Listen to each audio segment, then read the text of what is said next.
What is going on, everybody? Episode number 13 of Stats Over Politics.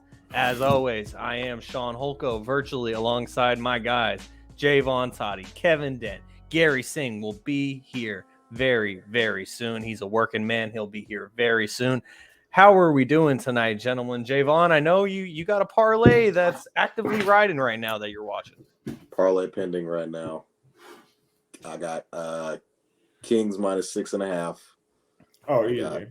Kansas minus 4.5. They're up 8 at halftime, and then the Bucks money line.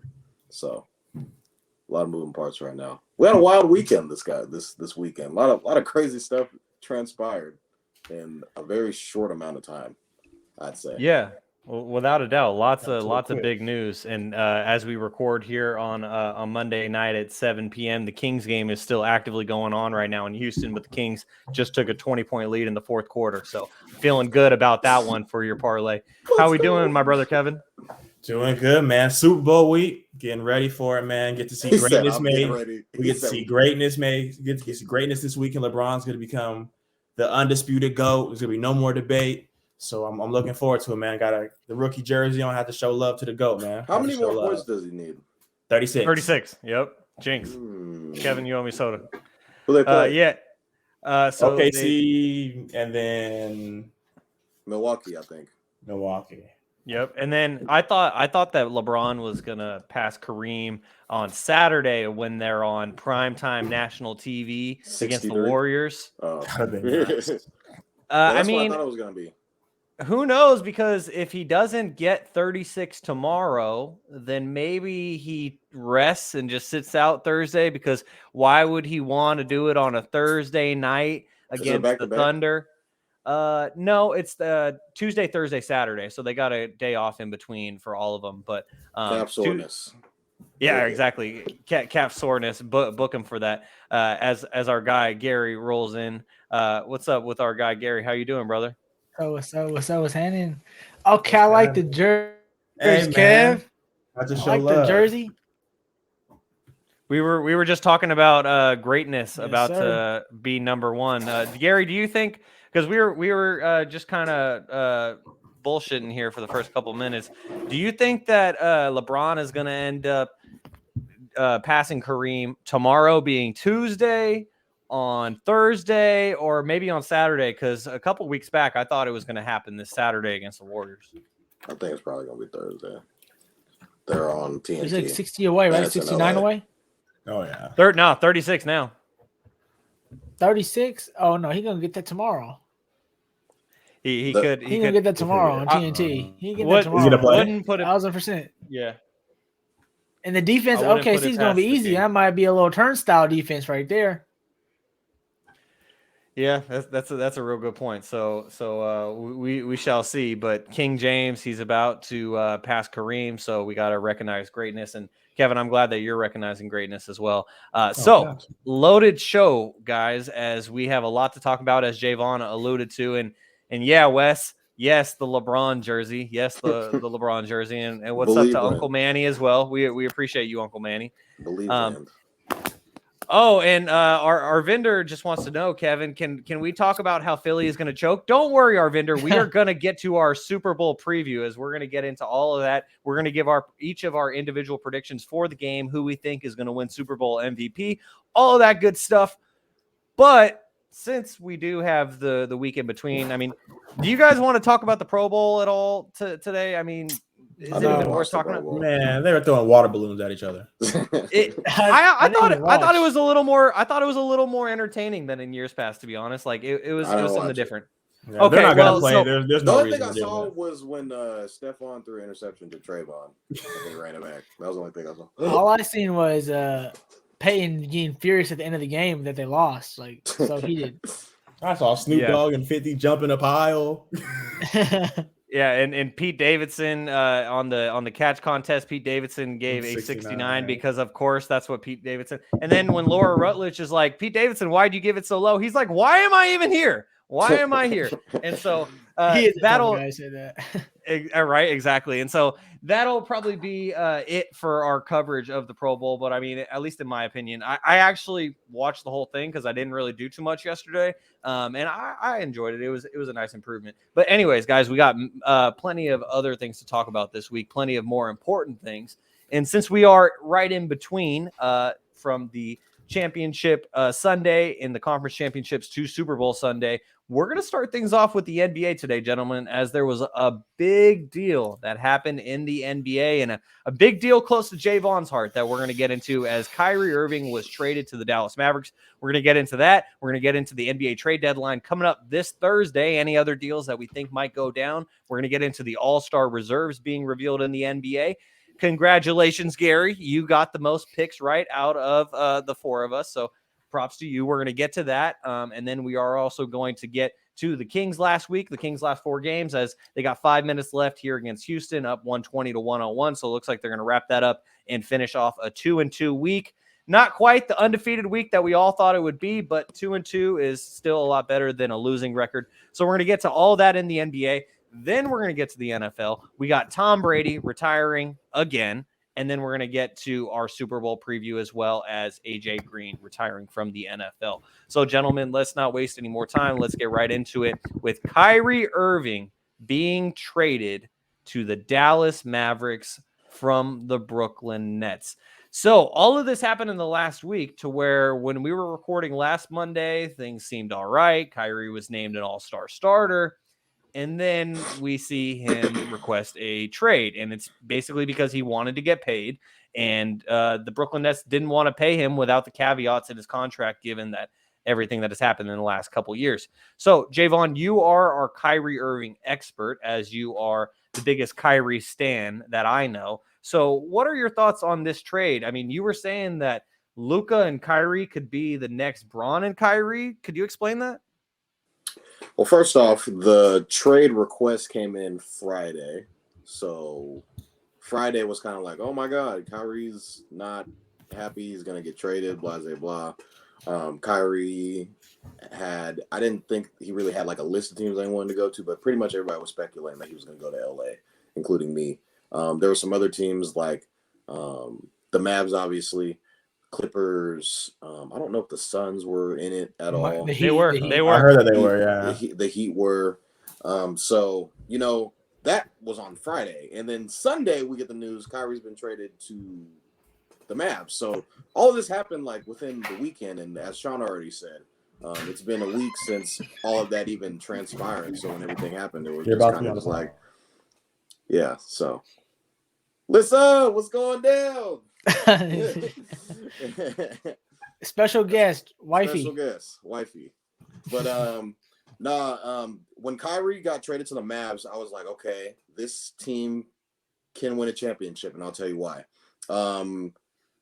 Luka Doncic and LeBron James, there's been so many different comparisons to the two.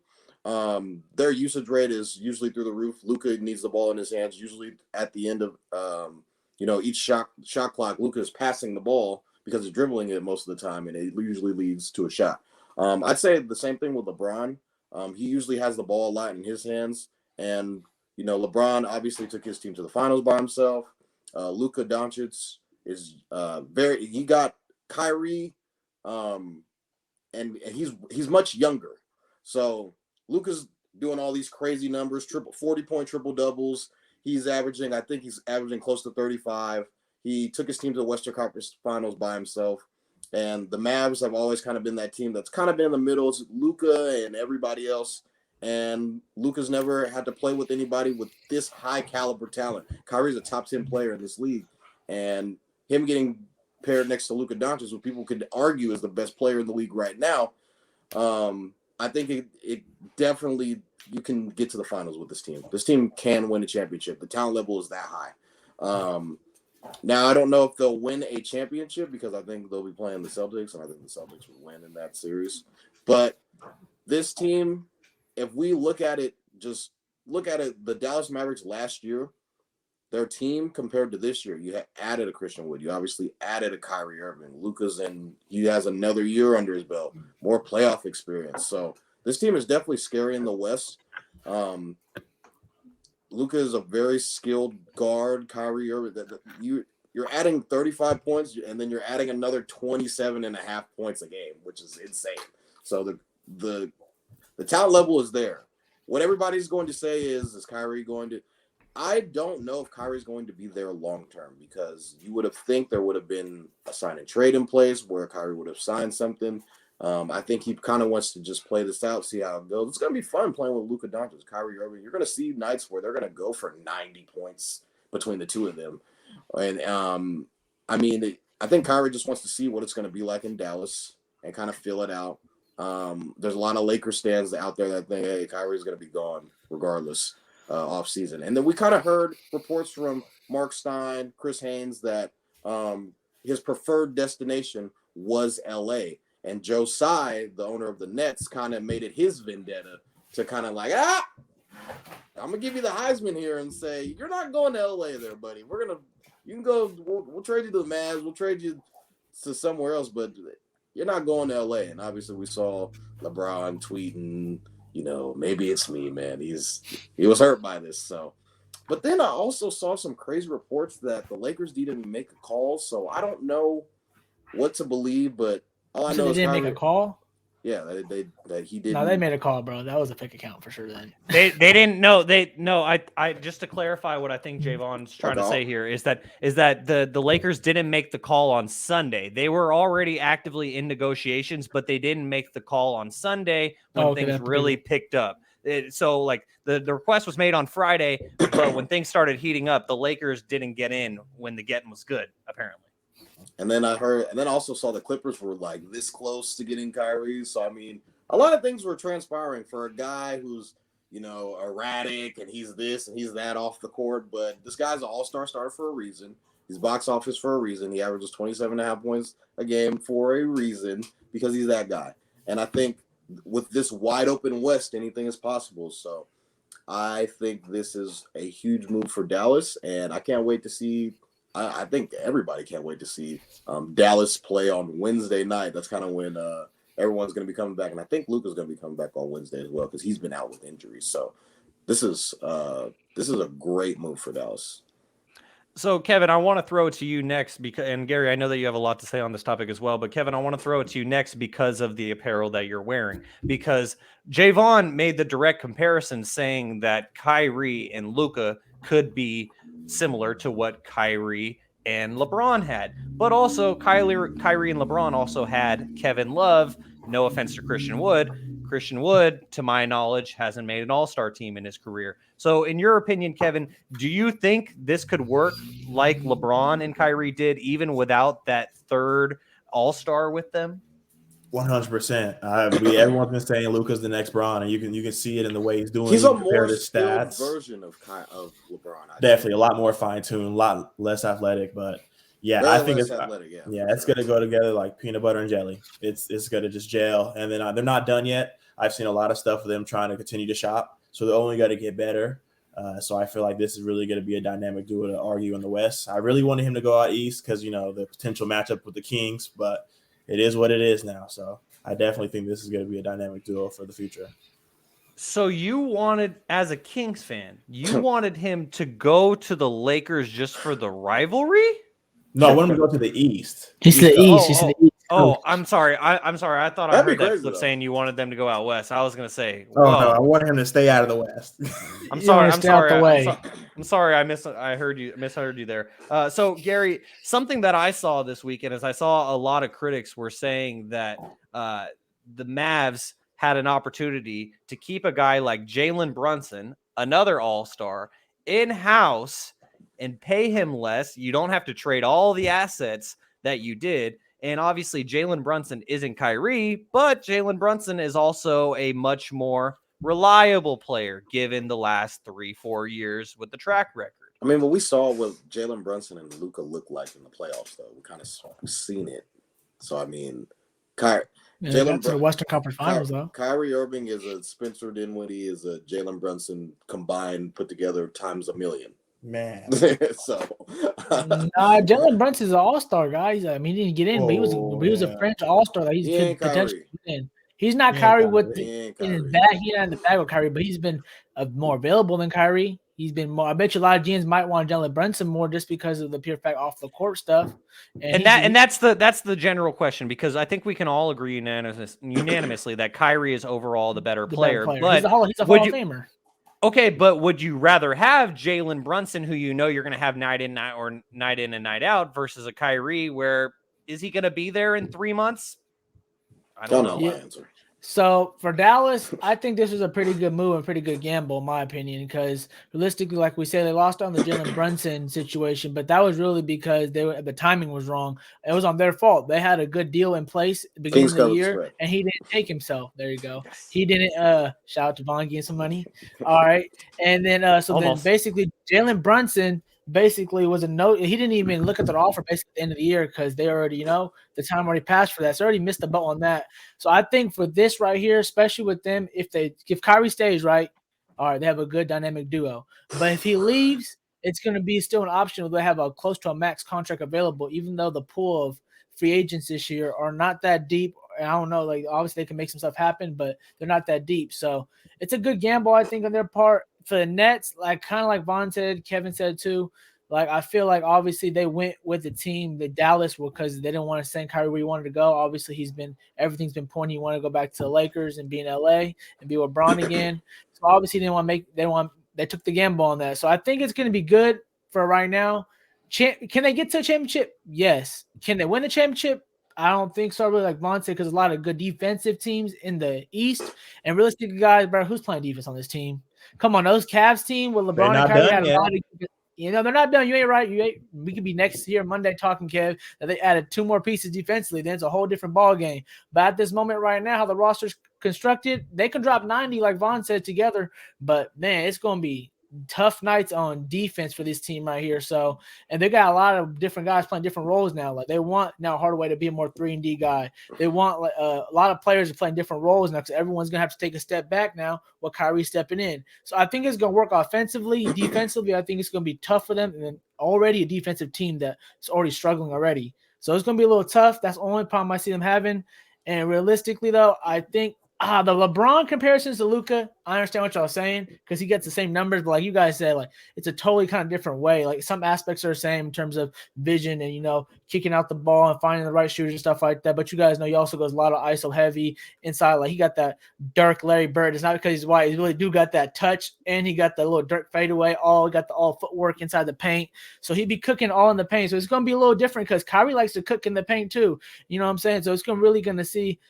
And he just played with Kevin Durant, who literally is a field goal machine, high percentage guy who doesn't need the ball that much. So seeing the adjustments is going to be really hard. We're going to see what Jason Kidd does, but I think it's going to work for the short term, but long term, I don't think this is going to be the answer. But shout out to the Mavs, trying to make something shape because that's what the whole game is about. You got to make something shape. You can't be sitting there, especially with the West kind of wide open in a sense.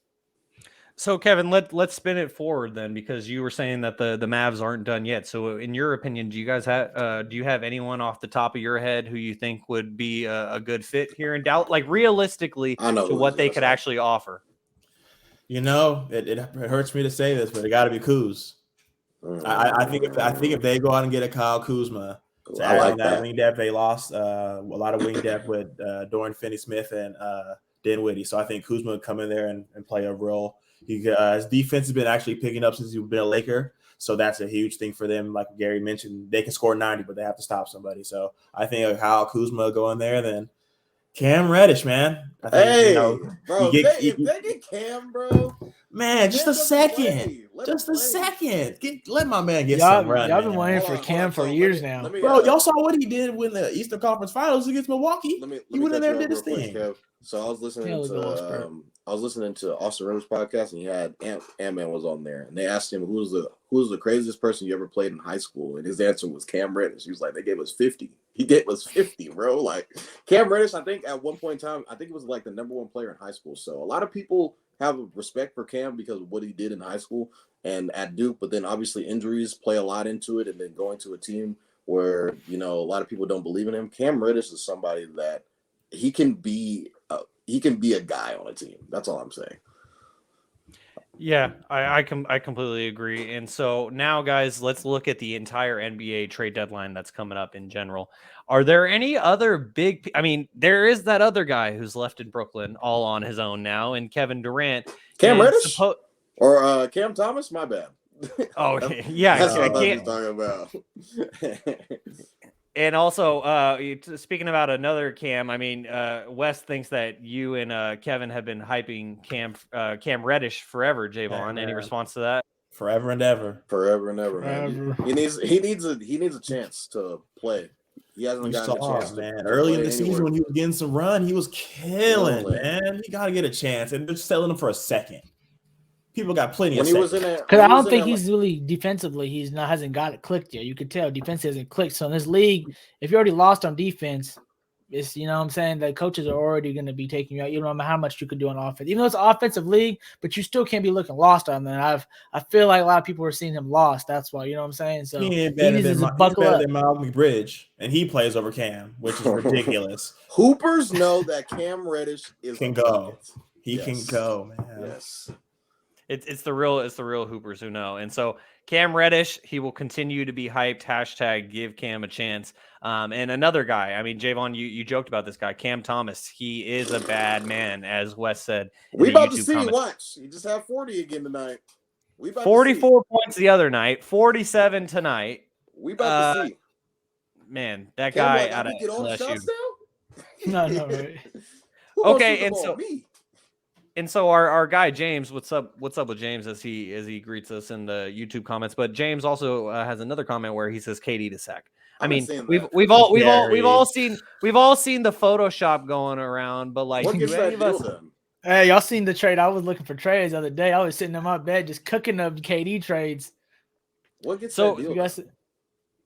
I mean, Gary, I think the one I sent you the other day. We gotta send 4 picks. We gotta send some of our vets and keep our main guys.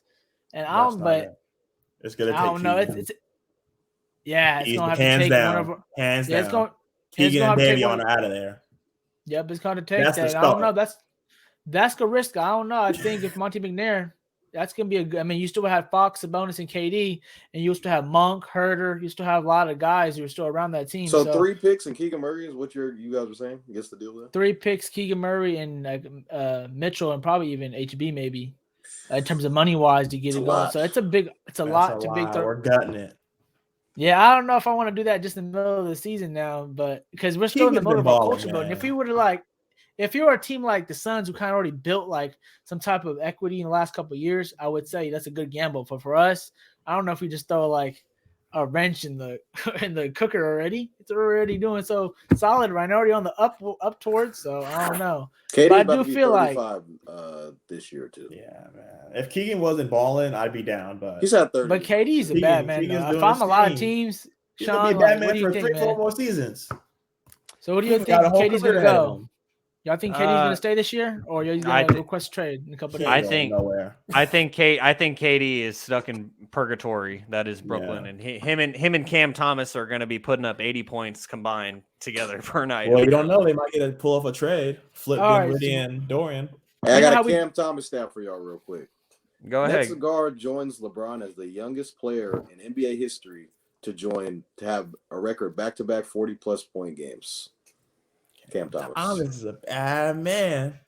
And real quick though, guys, before we left the Kyrie topic to just go back to that, we didn't really look at the net side. Do y'all feel like that was a good deal in terms of what they got, or do you feel like they should went by that direction?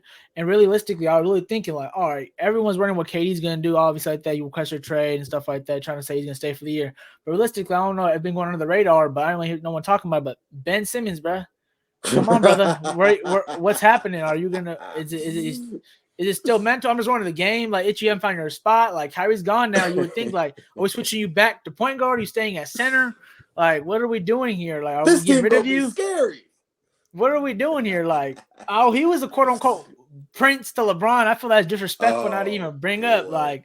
Like, you know what I'm saying? So I think Ben Simmons got a little bit on the hot seats, you know, kind of sad to say, because he's been up and down this season and stuff like that in terms of playing and getting a mojo and all the things of that nature. But man, you would think that you're gonna have the ball more. You can create some, like, you know what I'm saying? Like, Are we going to see the All-Star Is he even again? What do playing? y'all Like, is he think? hurt? I thought he's hurt. He is right? hurt. He is hurt. That's what I'm saying. But still, I like, don't know. even when I he don't was know. playing, it wasn't really the greatest. So The Nets got So- fleeced. James Harden I mean- fleeced it. They just said you're not going to the Lakers. We'll take That- whatever we can get. Yeah, I think Kevin hit the nail on the head there. It's what Javon alluded to earlier, where Josiah, he wanted to be the petty king, and I respect him for it. He just said, "Oh, you want to go to LA? We will send you anywhere except for LA." He was like, "I don't care what the Lakers are offering." That's probably why the Lakers didn't call on Sunday, is because they probably already told the Lakers, "Hey, Sean Marks was like, hey, I'd like to make a deal with you, Rob, but I got a direct command from my owner saying that you It's can't over. get traded to LA." Yeah. there wasn't He that many said- suitors though, too, guys. Like, no young teams are going to be involved in Kyrie because most of them already have the guards. You know what I'm saying? Yeah. Money wise, they know they're going to have to pay him and give up something in return. So like, there's only like there's a couple 4 options right now. So we're gonna have to see. Kyrie's gonna have a big decision to make if he wants to get a 2-year deal or 4-year deal too. So, because obviously he wants the money. So Yeah, stipulations too. and that was my instant reaction to it. Is like, I understand everything like on the net side as to why they don't want to pay him given what has happened, but my instant reaction was I can't blame Kyrie for requesting a trade, because he said numerous times, like, despite everything that has happened in the past, he said numerous times this season, like, I want to be in Brooklyn, I want to make it work, I want to be here long term. And then he did. You got to give credit where it's due. He did back it up with his play on the court. Like, he, after the whole anti-Semitic suspension, he has been balling out of his fucking mind, and that is why he was an all-star starter. And so to me, Yeah. I mean, that was probably, Gary, to me, that wasn't enough probably for Josiah and the Nets organization after everything that they feel like Kyrie's put them through over the last couple of years. But to me, that was him kind of proving, like, this is what I can be for you. Are you going to show me that respect back? Because I think Kyrie just wanted that respect back, and they didn't want to give it to him monetarily. Yeah, I think Go ahead, Bon. No, I mean, I saw like another report saying that yeah, we'll give you this $200 million, but you got to like win a championship or something like this. And Kyrie's like, all right, well, this is not going anywhere. Get me out of here. Kyrie's like, if we don't find a trade, I'll just sit out. Like, I'm not gonna play for y'all no more. So I think the complication with Kyrie really is just reliability, bro. Simple. Like, no one ever questions his skill on the court, bro. When he's on the court, the court, he's a certified bucket, and no one can deny that. You know what I'm saying? But like, just like, and I don't know if all the extracurricular activities are not really from, I don't know. It seems like to you guys too are not obviously that big of a deal. But obviously, when your boss is cutting your check and they have a problem with certain things, you gotta step up to a plate and answer that call and come correct in a professional manner. I feel like that's why he gets knocked down a little bit. And I feel like it's kind of feel bad when you hear him talk. It actually kind of seems like he does play a little bit of the like a role in terms of maybe he's getting vilified. So I feel bad for him sometimes, I'm not gonna lie.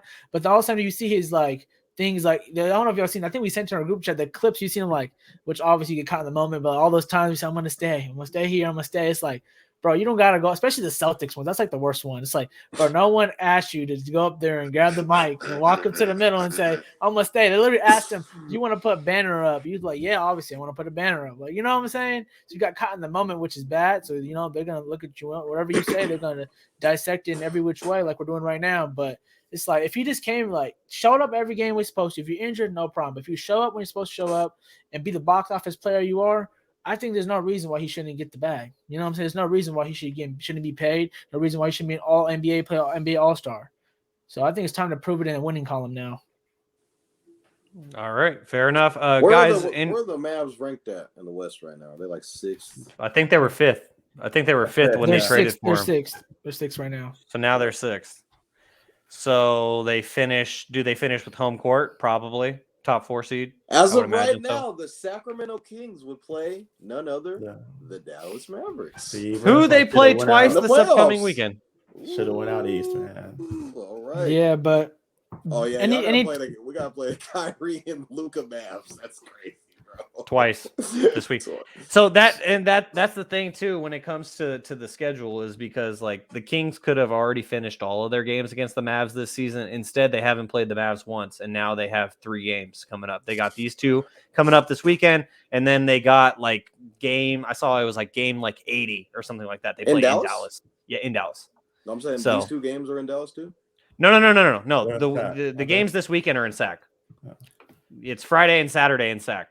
And I don't really appreciate Mark Cuban deciding to make this trade when he did, because if he made it like a day later, then I would have secured my tickets for this Saturday's game like I've been planning to for over a month.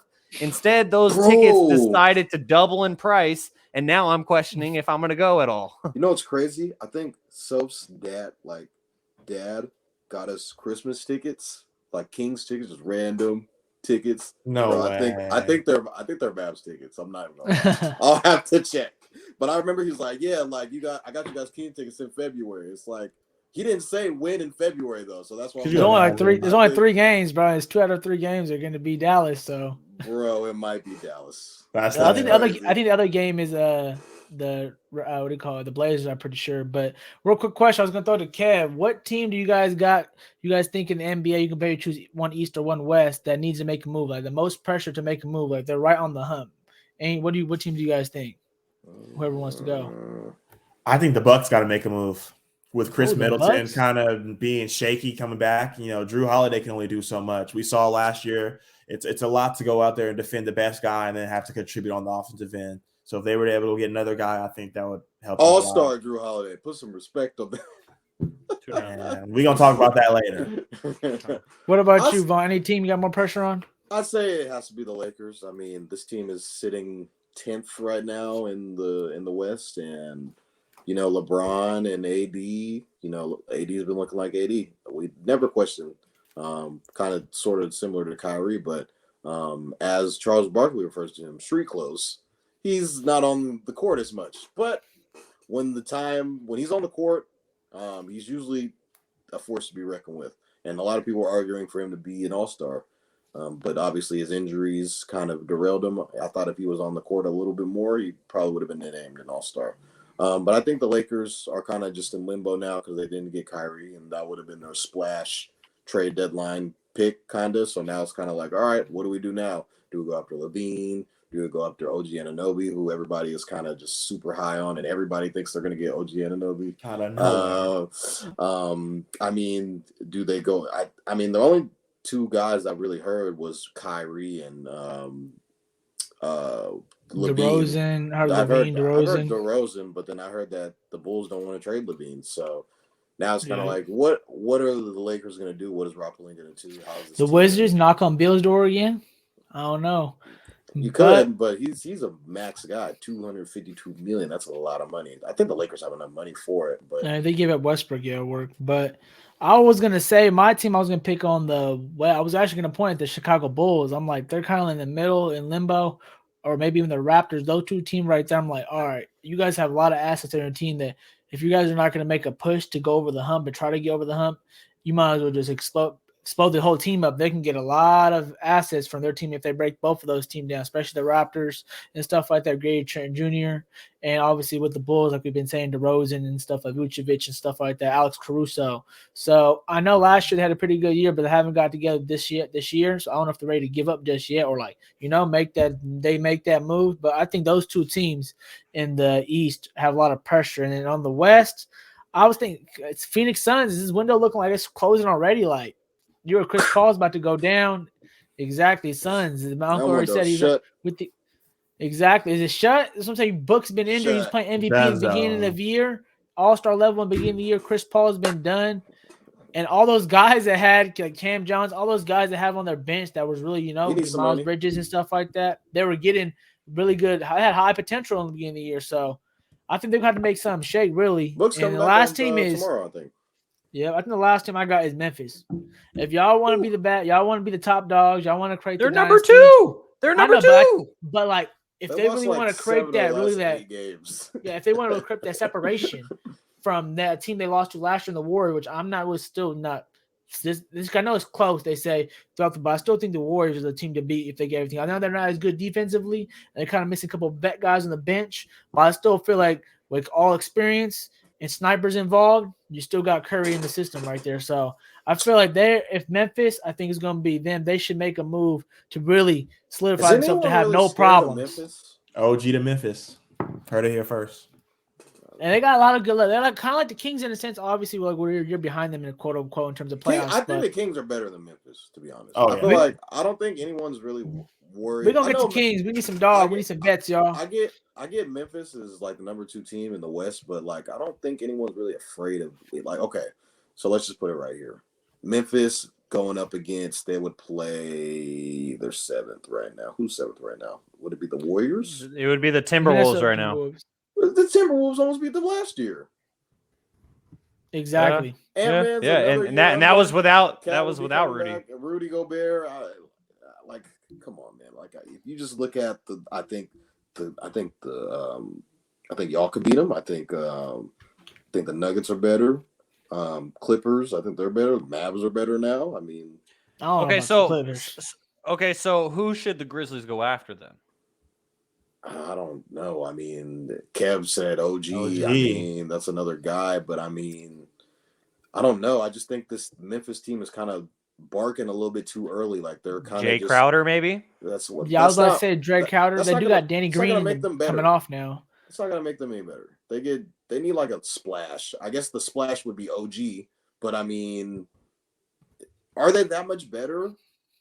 I don't know. Like, I'm not really sold on this Memphis team. They need a wing guy. Like, I guess we could throw Kuzma in that again, but that's gonna be a lot of money, like Kev said. OG, like we mentioned. A Bogdan Bogdanovic, you want to be another 3-and-D kind of wing guy. That'd be a good acquisition. You know what I'm saying? So those type of 3-and-D wing guys, they got assets, they got a lot of their picks and stuff of that nature, so they could try to make something happen. So I think they should look into that. I think those are the teams right there. But realistically, we can point at the whole West, guys. We already said from 3 to all the way to the Lakers are sitting at like 13. That all these teams you can go through Portland, New Orleans, Minnesota, Dallas, like we've been talking about, the Clippers still looking for a point guard. All these teams, that's what Charles Barkley, I don't know if you guys said that, like he predicted, Charles always says crazy stuff, but, he predicted this is going to be the most craziest trade deadline. We're going to see, it starts Wednesday, Thursday, but it should be because a lot of teams have what each other need and they're all on the edge. So if you can make your team slightly a little better, that could be the difference from first round exit and a second round exit. You know what I'm saying? Or you could be like Dallas and end up making the Western Conference Finals out of nowhere just off a matchup play. So again. Yeah, and also Uncle Manny brought up a name in the YouTube comments that I think we should pay attention to as well with Pascal Siakam, because it's not just Pascal Siakam, because I mean Kevin was talking about OG, but I mean there's a guy in a Gary Trent Jr. who's still there. You got a guy in a Fred VanVleet. Like the Raptors, if Masai decides to have a fire sale, they could. They realistically. I don't really see him doing that, guys. I feel like one person I can see maybe is Fred because I don't want to pay him. Maybe that's the only thing I'm only thinking because he's going to demand some money. But other than that, I feel like they might just rock with it. I think they're on this road trip right now. It's a really crucial road trip. So, they already beat us in sack. So. Yeah, well, they are currently tied for 10th at 25-30 in the Eastern Conference. So, I mean, that's the thing about the play-in tournament is like normally in the past 10th, that's nothing. Because if you look at where they are in comparison to the 8th seed, okay, they're 2.5 games out of the 8th seed, which isn't too far. But the thing about the play-in 7, so. Yeah, and the thing about the play-in tournament is it just increases the number of teams that think that they're going to be buyers going into the trade deadline when they should most likely be sellers. Real quickly, before we move on from this topic, I just wanted to say, I can't remember who mentioned it, but someone mentioned the Wizards and Bradley Beal. To me, you guys can just shout it out loud. Who is the equivalent to the Wizards in the Western Conference? Any guesses? Timberwolves? Portland? No. I'll say Portland. Gary got it. Yep. Kevin, yep. It's Portland. It's because it's the same situation with Bradley Beal and Damian Lillard, especially with Damian Lillard. It's like, how long is he going to be patient? And I saw there's no point even bringing that up, man. When he wants to leave, he's going to leave now. He's at this point, he already got, that's on his own time. It's literally Dame time. Whenever Dame decides when he wants to pick it up. And that's why I think that they need to make this move now, because like they brought Jeremy Grant in after CJ McCollum got traded, and it was kind of the let's keep Dame here and keep him happy. I saw a clip a couple weeks. Well, I mean, think about it. If maybe they poach a piece from Toronto, like maybe they get a Pascal Siakam or a Fred VanVleet, then maybe, I don't know. Maybe, yeah. See, and so if they get a certain piece, maybe they actually turn into a playoff team, because right now Portland is in the same spot as Toronto, where they are in 11th. They're 26 and 27, and they're a half game out of the play-in. So to me, it's Portland that we need to keep an eye on, because if Portland doesn't make a move, they're not going to make the play-in, and then Damian Lillard has got to want out at that point, in my opinion. But we shall see. All right, guys. Well, let's stick with the NBA and let's keep it moving now to the All-Stars. As last week, we made our predictions for All-Star reserves. And now this past Thursday, All-Star reserves were named the Kings for the first time since, what, like 2016? 2017. Yeah, thank you. 2017, when Boogie got traded during the All-Star game. So for the first time. Is All-Star for y'all? Does that still count? Yeah, because he started. He started the game as a King. He was the best big during the time. He's an All-Star. Better for respect him, because I kind of want him back, but it's a little too fragile. I feel like. Who'd y'all get back in that deal? Like Buddy Hield? Let's not talk about it. Let's not talk about it. Let's not talk about it. Let's just keep it moving. Anyway, so for the first time since 2017, the Sacramento Kings have an All-Star, as Domantas Sabonis was selected to his third All-Star game. Unfortunately, the one guy that did get snubbed from all of our lists, all of the panelists on Inside the NBA, everyone and their mama had De'Aaron Fox as an All-Star, except for the NBA coaches, apparently. Because De'Aaron Fox was not named an All-Star yet. We're going to get to that in a little bit. Not yet. But I mentioned it in the opening. Congratulations, Gary. You may be at the bottom of Sean's Pop Quiz's leaderboard, but you got the most All-Star reserve picks right. So congratulations to you, Gary. I got to give you your credit where it's due. Most playoff wins. I'm over NFL wins. Oh, I got it. Guys, I got NBA wins. What y'all want? Vaughn, I'll start putting a parlay out for you. Man. I got it. Okay, what do you got? I'm not a bad man no more. It was for Buddy Hield, Tyreek Evans, Langston Galloway. We're still on this. I told him I don't want to hear about it. I don't want to hear about that. I told you, bro. I don't want to hear about that awful return, man. Like I don't want to hear about it. Why do you have to do that to us? Why do you have to do that to us, Jay? Why y'all do Boogie like that, man? That's crazy. Had to be him. All right. So anyways, Gary, congratulations. You got 11 out of 14 picks right. So Gary got 6 out of 7 in the West. The only one that Gary didn't get was he had Fox. And apparently Jaren Jackson just wanted to ruin that party. So in the Western Conference. Jaren's going to get in, though. He's going to get in. Oh, yeah, for sure. Hopefully in Steph's place. So the official you guys might be sad. Ooh. What's going on? Did the news just come out that it wasn't De'Aaron? Why are we gonna be sad? What's going on? No, because I think there might be politics involved. But go ahead. Y'all go keep going. Finish. Okay. All right. So anyway, so the Western Conference All-Star reserves are as follows. Paul George. Gary was the only one to pick Paul George because Javon, Kevin, and I just thought he didn't play enough games. Shai Gilgeous-Alexander, congratulations to him getting his first All-Star appearance. Jaren Jackson Jr., Defensive Player of the Year candidate, but that's a little questionable. Damian Lillard, Lauri Markkanen, John Morant, and Domantas Sabonis. So Gary got 6 out of 7 in the West, and then Kevin, Javon, and I, we all got 5 out of 7. As Javon, Kevin, and I, we all had Anthony Edwards getting his first All-Star nod, and he did not. Something I love that Anthony Edwards did is that he said that De'Aaron should be an All-Star over him. He was like, "Yeah, I missed the beginning of the season," and so he said that De'Aaron deserves. He said that he a real one, man. That's he did. Tough just to give up like to say that. You know what I'm saying? That's pretty tough. And so anyway, so that's the Western Conference. So Gary got 6 out of 7. The rest of us got 5 out of 7. Then in the East, it was a little bit more of a mixed bag. Kevin went for it with Pascal. And so Kevin got Kevin got 3 out of 7. Javon got 3 out of 7. I got 4 out of 7 in the East, and Gary got 5 out of 7. So we all missed on James Harden, Trae Young. Those were a little weird. By the way, can you guys hear me clearly now? Was my audio good now? Okay, just making sure. All right, cool. And so anyways, we all missed on James Harden and Trae Young. I mean, Trae Young, isn't he leading the NBA in assists? And he missed it. And Trae Young was a starter last year, completely missed the game this year now. And James Harden's averaging what, like 24 and 12, and he missed it as well, something like that. So that's a little interesting. And so, but I want to give a big congratulations to Tyrese Halliburton, because Tyrese Halliburton was named to his first ever All-Star team, which I'm really happy about. Oh yeah, I know. And then Tyrese, he made his AV on Twitter into a Wally Szczerbiak photo, because I'm pretty Wally sure Szczerbiak, it still is. Oh, that's fantastic. I love it. And so made Wally Szczerbiak look like a clown. So the Eastern Conference reserves on the All-Star team are as follows. That's awesome. So Bam Adebayo of the Miami Heat, Jaylen Brown of the Celtics, DeMar DeRozan of the Bulls. That is one that none of us had, DeMar DeRozan. I'm actually not surprised at that, because DeMar, he's been hooping though. They've been winning. Yeah, they suck. That's the question mark. So Joel Embiid of the Sixers, that was the easiest one. Tyrese Halliburton, as I mentioned. Drew Holiday, as we mentioned earlier. Drew Holiday, second-time All-Star. And Julius Randle making it to the All-Star game once again.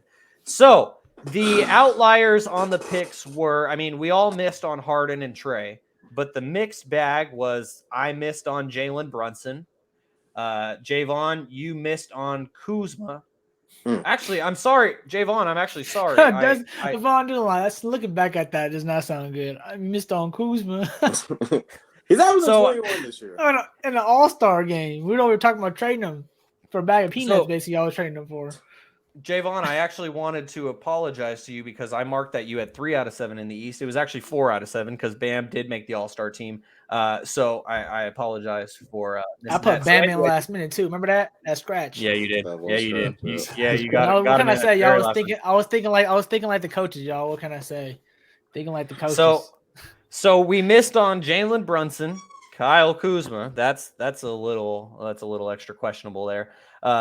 Yeah, Gary, what did you originally say before Bam? I had it here, but it looks like I scribbled it out. It looks like you had Siakam. You said Siakam instead of Bam. So that was a good Siakam. A lot of people are in outrage. He didn't. That still would have been a good. That still would have been picked. So and I mean, Kevin, you said it. I mean, Kevin picked Pascal to make it on his team, as well as Paolo, Trae Young, and James Harden. And so, Kevin, you were just mentioning that Pascal. Kevin, you just mentioned that Pascal he's been hooping, and so do you think that they got it wrong and that Pascal should have made it? And with that, we got to remember, guys, with that, if you are going to pick for someone to make the team that didn't, you got to take someone off. That's how it works. So in your opinion, Kevin, is there anyone on the East side like a Pascal Siakam that you would switch in there? DeMar DeRozan. You know, the debate comes with winning games. Is you have to win games to get into the All-Star game. You have to put up numbers. That's always the debate that you have. But the Bulls have been talking all season about imploding their roster. So for him to get in was kind of shocking. It was okay. shocking. Javon, how about for you? I think the answer to that there. Oh, go. I'm sorry, Gary. Go ahead. No, I was going to answer that question for Kev. I think I got the answer for Kev why I think the coaches, why they picked him, because I think he's just the guy they game plan more for than any other player on that team. You're gonna get game plan for LaVine and DeMar, but you game plan for DeMar in that fourth. He's averaging top score 4. You know what I'm saying? All the coaches switch up the lineup and exactly. You game plan for Trae Young in the parking lot. Nah, we know Trae's gonna call a lot of shots. No, Trae, but I think you're a little more scored than DeMar, because he's gonna be more sound. He's gonna really be lethal on the fourth and really take the shots. He's a vet, you know what I'm saying? No knock Trae. Trae should have made it. I had him on the list too, but I can see why DeMar made it. You know what I'm saying? I feel he's been more consistent. James Harden got snubbed. Yeah. I mean, James Harden got snubbed. If we were to take somebody out, I'll take Drew Holiday out. Pascal, 27, 25, 7 and 8. I'll take Drew. I think Drew Holiday deserves. He's been balling out too. This is a tough one, y'all. It's do you see just Drew Holiday? We already know he deserves it because he over here but you could call him one of the best two-way players like right now in terms of like not offensively, he's doing pretty great actually, but defensively, everyone says the hardest person to guard them is Drew Holiday and like PJ Tucker. You know what I'm saying? Not over Those Trae Young. He's averaging 20 or James Harden. Defense. Can reward some defense. He's still getting Gary, 19.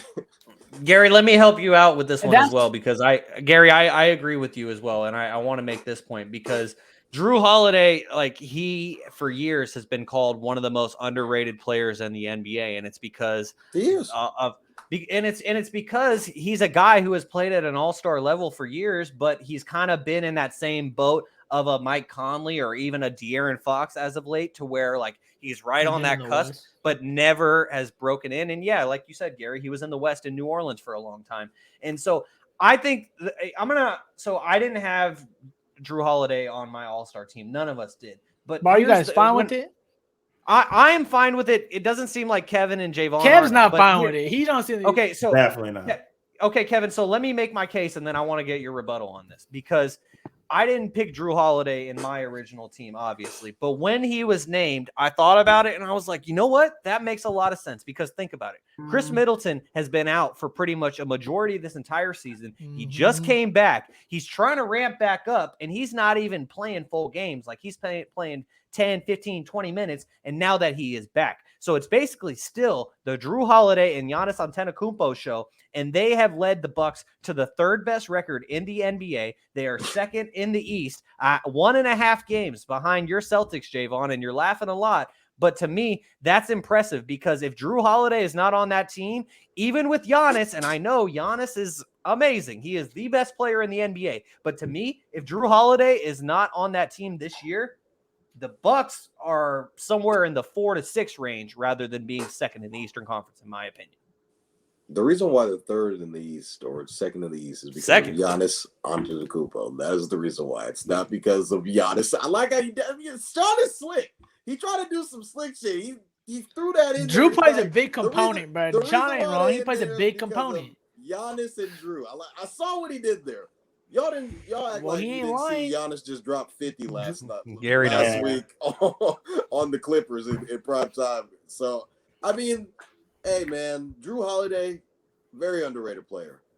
The caliber of players that were left off of this list, I think, are a notch above the Drew Holiday. Like I said, Trae Young, who's averaging 27 and 10, and I think James Harden, who's leading the league in assists, and was like, I think they had like rankings come out for like MVP rankings, and like James Harden was like in the top 10 for MVP. So I'm like, so how does that work? I mean, I don't know. Play some defense, James. Like you, brother. Score a lot of points. Play some defense. Most of the guys in the All-Star game don't play defense. If you look this ain't about the All-Star game playing. You're talking about regular season. Like, I'm talking about the coaches' respect. This is about the coaches respecting you. They don't play defense either. Yeah, but I'm talking about this is about the coaches respecting you more. Like you're a dual threat on both sides. You know what I'm saying? Well, Gary, Bam. I chose Bam because he's changing shots at the rim. He's making people double think. You know, he's changing contested shots. So he's getting more possessions from Miami. To be fair, though, he's a cornerstone piece of the team. He's like one of the. I think Bam should made it.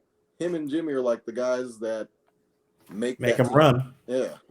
So okay, but the counterpoint to Gary, the counterpoint to Bam being a certified all-star in your opinion. None of you guys had Bam. No, Javon had Bam. That was something that I missed initially, but Javon had Bam. So you two both had him. But Gary, the question that I would ask in response to that is, for every single thing that you just said about Bam, does that really work for Jaren Jackson? Because I feel like we all agree that Jaren Jackson is not. Let's flip it up. Let's go to the West. Let's do it then. So because to me, in my opinion, I feel like everything that you just said about Bam could apply to Jaren Jackson, but in my heart of hearts, Jaren Jackson is not an all-star, at least over a couple of the guys that he was selected ahead of, like a De'Aaron Fox and an Anthony Edwards. But he is a defensive player of the year candidate. So for you, Gary,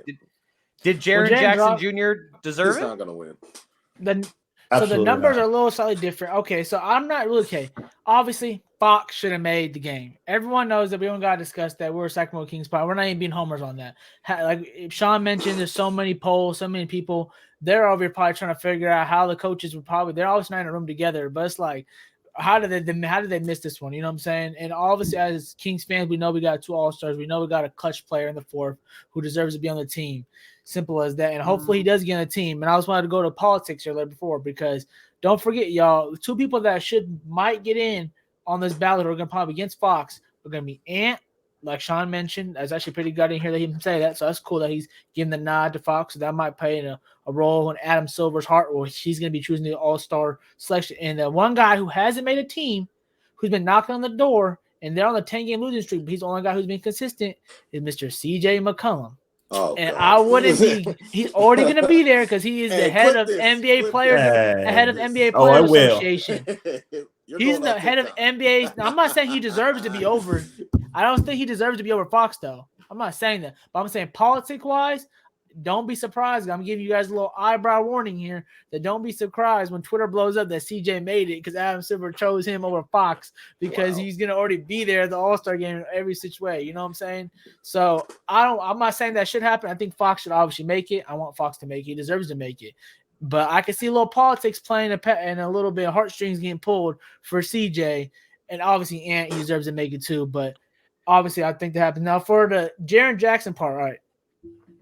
Again, like Sean said, that's but the number wise, it's the 5-point difference and 4 off rebounds and 5 points the difference. All right, from Bam and Jaren Jackson. Obviously, Jaren Jackson didn't play enough, I feel like, to be in that spot. But why I see the coaches picking him over maybe De'Aaron Fox, or obviously it's a different guard lineup, but I see him making it over is a simple math. Grizzlies, 2nd seed. 2 All-Stars. Do we give the Kings 2 All-Stars who are seed below them? And Grizzlies have been player better than us all year long. So I feel like that's how that really went by. I feel like that's what the coach went by. I'm not saying it's right, Kev. I'm not agreeing with it. I'm just giving y'all a perspective. Since I'm the guy here who got close to the coaches, I think I'm in their brain right now seeing what they picking. So exactly, I agree. He missed too many games. Man. Yeah, he missed a lot of games. I ain't gonna lie. But you know what I think it is? Like Sean kind of mentioned, I give a shout out to Mark Spears. I heard him talking on 1140 that maybe he got the nod, and this is a good point. That's why I'm shouting him out in a sense, was like a Draymond All-Star nod. We're like, bruh, he's on a good team. He's a defensive caliber player. Like Sean said, the defensive caliber player. Draymond Green got a couple All-Star nods because of that. Because he was on that Warrior team, they were winning. He was a defensive anchor, and he scored solid numbers. That's what I'm trying to say. Like, you got to give the coaches, we're obviously fan, like y'all say, we want to give buckets, we want to see buckets. And I'm the one saying last week, I might want a player like Zion over Sabonis playing in the stars in the All-Star role just see the flash. I still want to make the team, but just see the flash. So I understand what y'all saying, but I can see I'm just saying I can see or respect the coach where they're coming from. But obviously, Fox should be in. That's a no-brainer. So okay, so we can all agree that De'Aaron Fox should have made the All-Star team. We all had him on all of our teams, as did many other people. So one quick stat that I want to mention that I think is fucking awesome, and I try to use the F word sparingly, even though I do use it a lot in my own life. Sometimes I try to use it for emphasis. And in this exact situation, it is needed because it's fucking awesome that the Kings have 30 wins before the All-Star break. They had 30 wins all of last year. Wait, hold on. What was the people outside of the summer league? Was they saying y'all was gonna win 40 wins? 40. Yeah, it was 40. We wanted 40. Okay. So we're already 75% of the way. Yeah, already 75% of the way. So we all agree that De'Aaron should be an All-Star. But Gary, I'm going to tell you why I think Adam Silver isn't going to be doing that politicking. And here's why. Adam Silver, over the years, has typically made it very easy for what he plans on doing when a player is out with an injury like Steph is. What he has done is he has gone on the list, and this is the exact list right here, is that this is the list of the vote count. And so this vote count includes player vote, player rank, fan total votes, media total votes, all those things. And then you have your weighted score. So you look at the guys who are in the top 6: Steph, Luka, Ja, Shea, Dame Lillard. Those are okay. That's actually 5. A lot I of can buckets count now. there.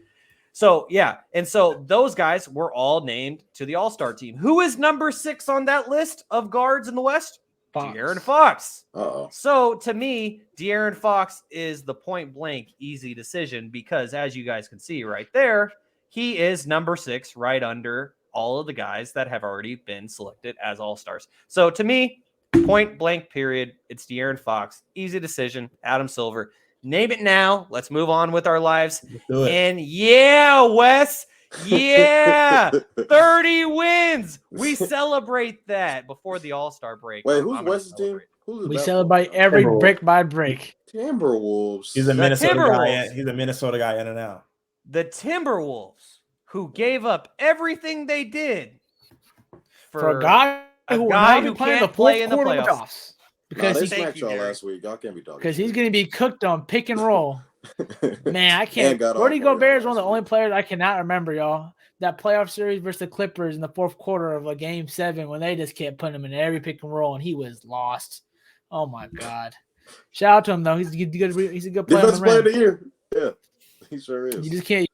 Well, you can't buy him. They had him playing. You know, wait, we don't got to go into that. A little bit was a coaching error too. He should not be put in that predicament. But Move on. Wes, I will move on, and my closing message will be: if not for Jimmy Butler, the Timberwolves would have the longest playoff drought in professional sports. And even when you get Cat back, Y'all you need it. still will be in the play-in tournament, and that's what it is. All right, guys. So I got one more unless, thing to say. yeah, please I got do, one Kevin. thing to say. So Gary, was throwing out all that Jaren Jackson important yeah. stuff. So let me show you some stuff. So Mm. you said he missed a lot of games. Homeboy's played 36 games, Gary. At a 53. Jaren? Yes.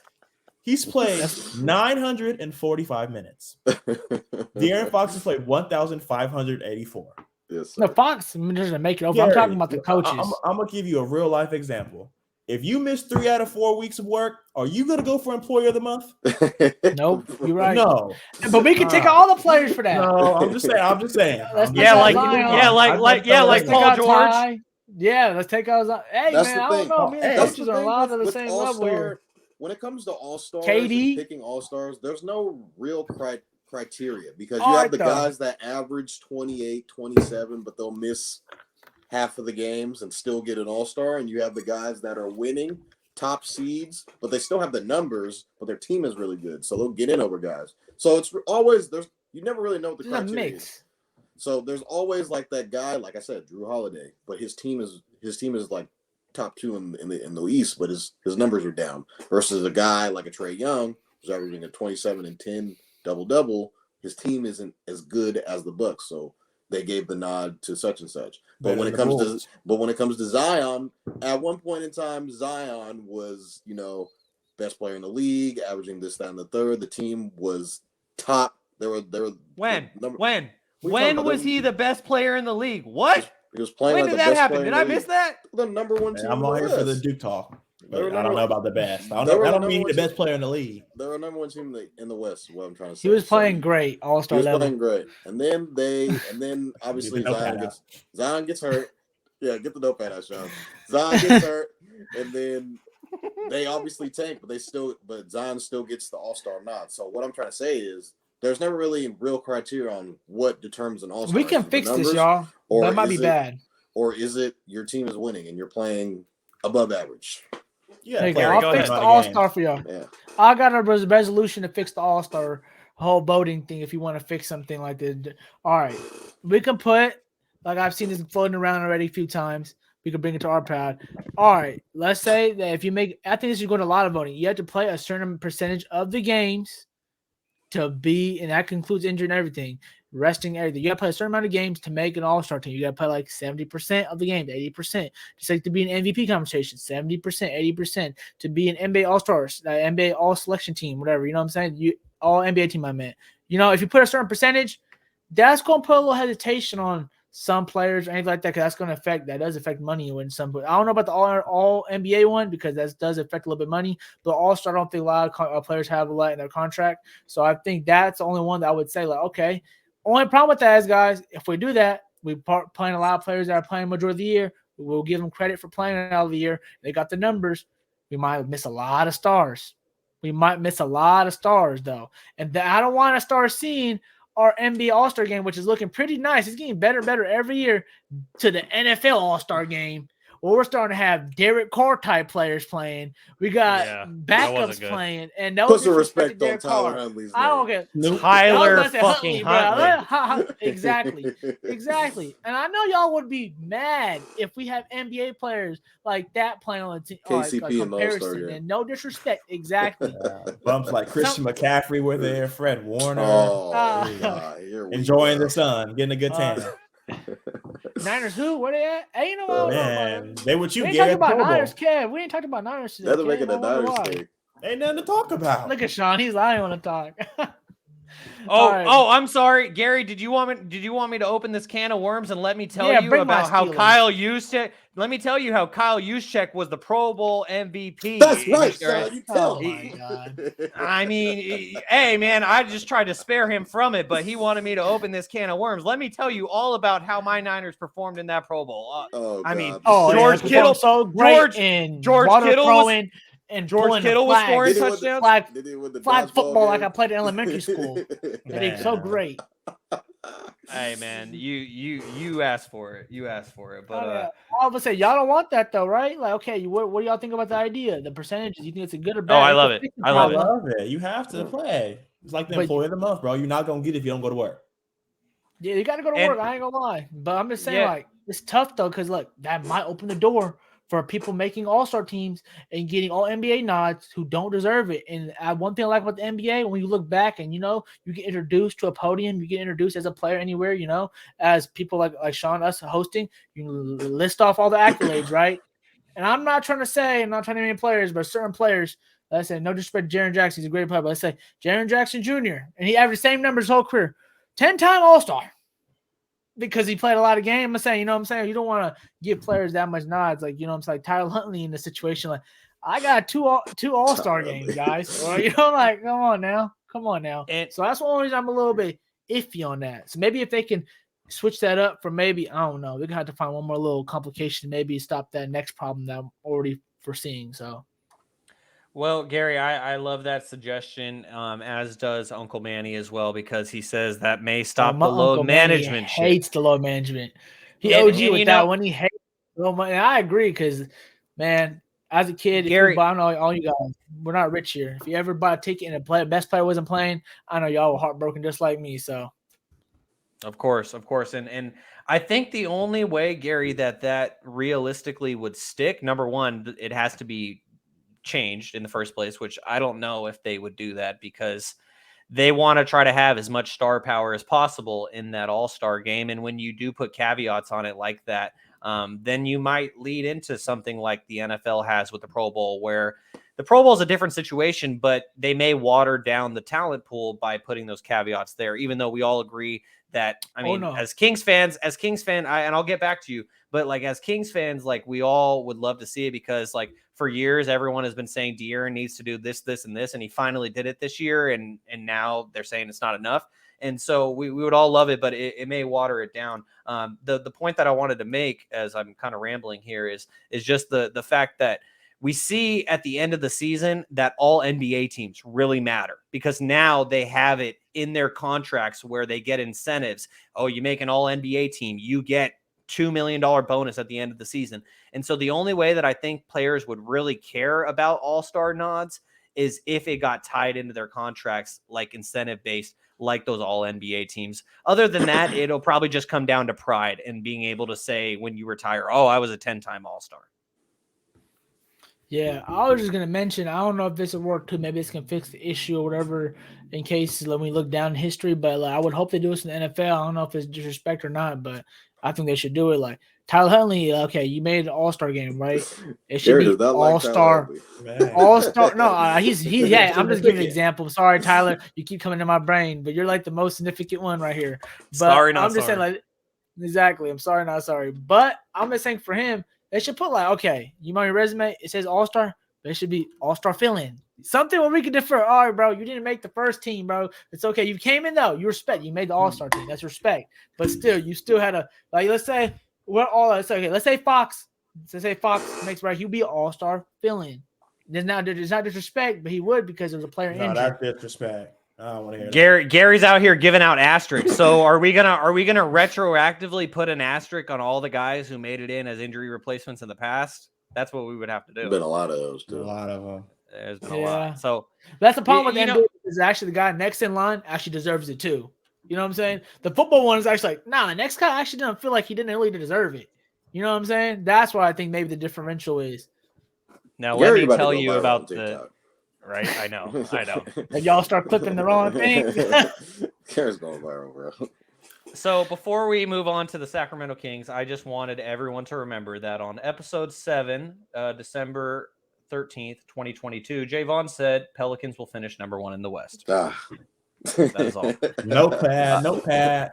Injury. Notepad. Got it. You guys can see I got this is the cover page for all of the juicy quotes. So I still got plenty of room. I like for how you're any putting more hot the takes. moment though, so we can go back. You know what I'm saying?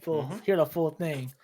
Might be might dice up Von's words. Who knows? Kevin, bro, you better hope that your Dirty Birds win the bowl. Otherwise, I got a quote coming your way as well. Oh boy. All right. Let's switch lanes again.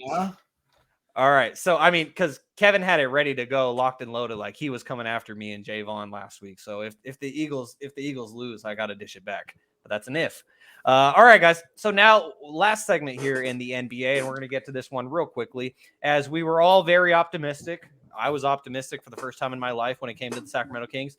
And we all thought that the Kings would go 4-0 in the last week as they played on the road at the Spurs, at the Pacers, at New Orleans against the Pelicans, and then at Houston. The Kings end up going 2-2, but the caveat here is in those 2 losses, the Kings were without De'Aaron Fox because of the birth of his baby boy, Rain, who was born on February 3rd. So congratulations to De'Aaron and Reese for having their beautiful baby boy. But because of De'Aaron's absence, the Kings did drop 2 games that were very winnable, in my opinion. And that Pelicans game was disgusting. But Gary, I'm going to throw it to you first on this one. What were your thoughts? Yeah, exactly. And so, Gary, what were your thoughts on the Kings' last 4 games in the last week? I think the Kings, obviously, they have to drop 2, like we mentioned. I think the Kings, they're going to have to make a couple trade deadline moves. I think but prior to this, I was feeling like they should just kind of stay put. But back in my head, they're deep in the guard position, which is great. But I just want to see them get I want to see them get another wing, or can we just get another vet on the roster? I love Harrison Barnes there, so we need another Deli there, just another vet boys to get us through the rigorous playoff side. We don't got enough playoff guys, and we need some playoff guys who can really help our guys who are going for their first time. Like the Warriors, when they had their run the first time, they had a lot of playoff guys like Iguodala, who's making the noise during the Sixer years. You know what I'm saying? They had like Sean Livingston, who had a really good little run too. So like just guys who are just playoff ready, or just have some playoff background that can just speak some wisdom to our guys and help us out. A great thing that we have a great coach who's been in the playoffs plenty of times. We have a great coaching staff that's also been on playoff teams. So that's really good that we have that. So I'm just saying we just need some guys that really help us in those times where, like, where HB does a great job of just controlling things when things are going a little wild. When we just need someone, when De'Aaron Fox is out a little bit, to control the pace, maybe help Davion make a couple better decisions. You know what I'm saying? Just them not falling, their playoff time really comes down to turnovers and how you're really playing your half-court sets defensively and offensively, obviously. So I just feel like them, when they get to that moment and teams try to slow us down, they don't let us run and gun down their throat no more, and then make us be methodical. We have those guys who are going to be ready and guided to be able to do that. So that's the only thing I think the Kings need. And obviously, again, we're going to keep preaching us all year. They know this too. Defensively, guys. Defensively, they're still not putting up a 48-minute game together, and we're gonna have to see it before we can believe it. So I think they all know that. But one good thing is we got a lot of offense, so that can never be an issue. Yeah, the Kings have the number 1 offense in the NBA, and so Kevin, for you, you love Cam Reddish. That is very well documented here on this podcast, and so. Obviously, De'Aaron Fox. Second round pick, bro. That's the asking price. We can keep everybody. Nobody even got to go. And so in your opinion, Kevin, I'm gonna frame it in a weird way. So feel free to answer this in any way that you seem fit. But when I look at the last week, the Kings went 2-2 because they were missing Fox in those two games, and the Kings offense did not look right in those two games because they were missing their floor general. And so, in your opinion, Kevin, do you think a guy like Cam Reddish could be that difference maker to where Malik Monk has someone to bounce off of in that second unit, especially coming off the bench when De'Aaron isn't around? 100%. Cam Reddish can come in and do that. Like, I'm going to go with what Gary said. We said we need a playoff guy. He's been to the Eastern Conference Finals and played on that team and contributed in a long way. He showed that he didn't play a lot in the regular season, but they called his number in the offseason, and he was able to go in there and go do that. Coming out, he was one of the top defensive prospects in the league, or coming into the league. So I feel like we just got to the right place to actually groom him and let him develop. I think he's going to come in and go seamless. Man, we don't got time for Keegan. Get his own shot. What are we doing with Keegan? But he's a top pick. We got time for him. We got time for him. We got time. He's our own. Cam. We picked him from. We got time for Cam. Don't worry. Cam was a top 10 pick, right? Didn't he go 10? But he's not gonna get enough minutes as Keegan to really. Cam's better than Casey Apollo. Hey, Apollo's been playing really solid this year, bro. He can't score. Cam can shoot the ball. He's out there for defense. What about on offense? It's not football.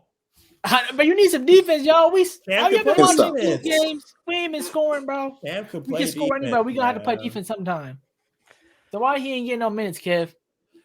He went to a 3-4 messing with him. This is his fourth team or third team? Second team, bro. Come on, no Cam. No, I feel like he's been going in and out. I don't know what you feeling. No consistency. What the facts are. I've been hearing him since last year, man. I don't know. Just been having hearing no consistency of him playing. Like, all right, free the man. All right, free Cam. Gary has his sources. No, I just haven't seen Cam too much. I don't know what all this Cam Reddish love again today. Hey, man, Kev is a dookie, man. Can you blame him? I mean, Gary, you know me. Gary, you know me very well, so you know if I just start randomly talking about an Ohio State player, you understand. Kev is the same way with Ohio State and with the Duke Blue Devils. And so, I mean, to be honest, though, I would be happy with a guy like Cam Reddish because if we get him for a second-round pick, it's worth a shot. It is worth a shot. First game of the year, gave Knicks 22. I'm just saying. He's 23 years old. I checked his age. This is a guy's gamble for us. I just want to bet. I hope he finds his place in the league and finds someone to give him an opportunity. But I want to vet, guys. I want to vet. I got a good bet for you, Gary. Okay, who is it, Javon? Kyle Kuzma, baby. All right, we need to get off this. This is his fourth year. He's got championship experience. Does he know he's got a ring? Who got a ring besides Harrison? Yeah, but he's not gonna on the team right now.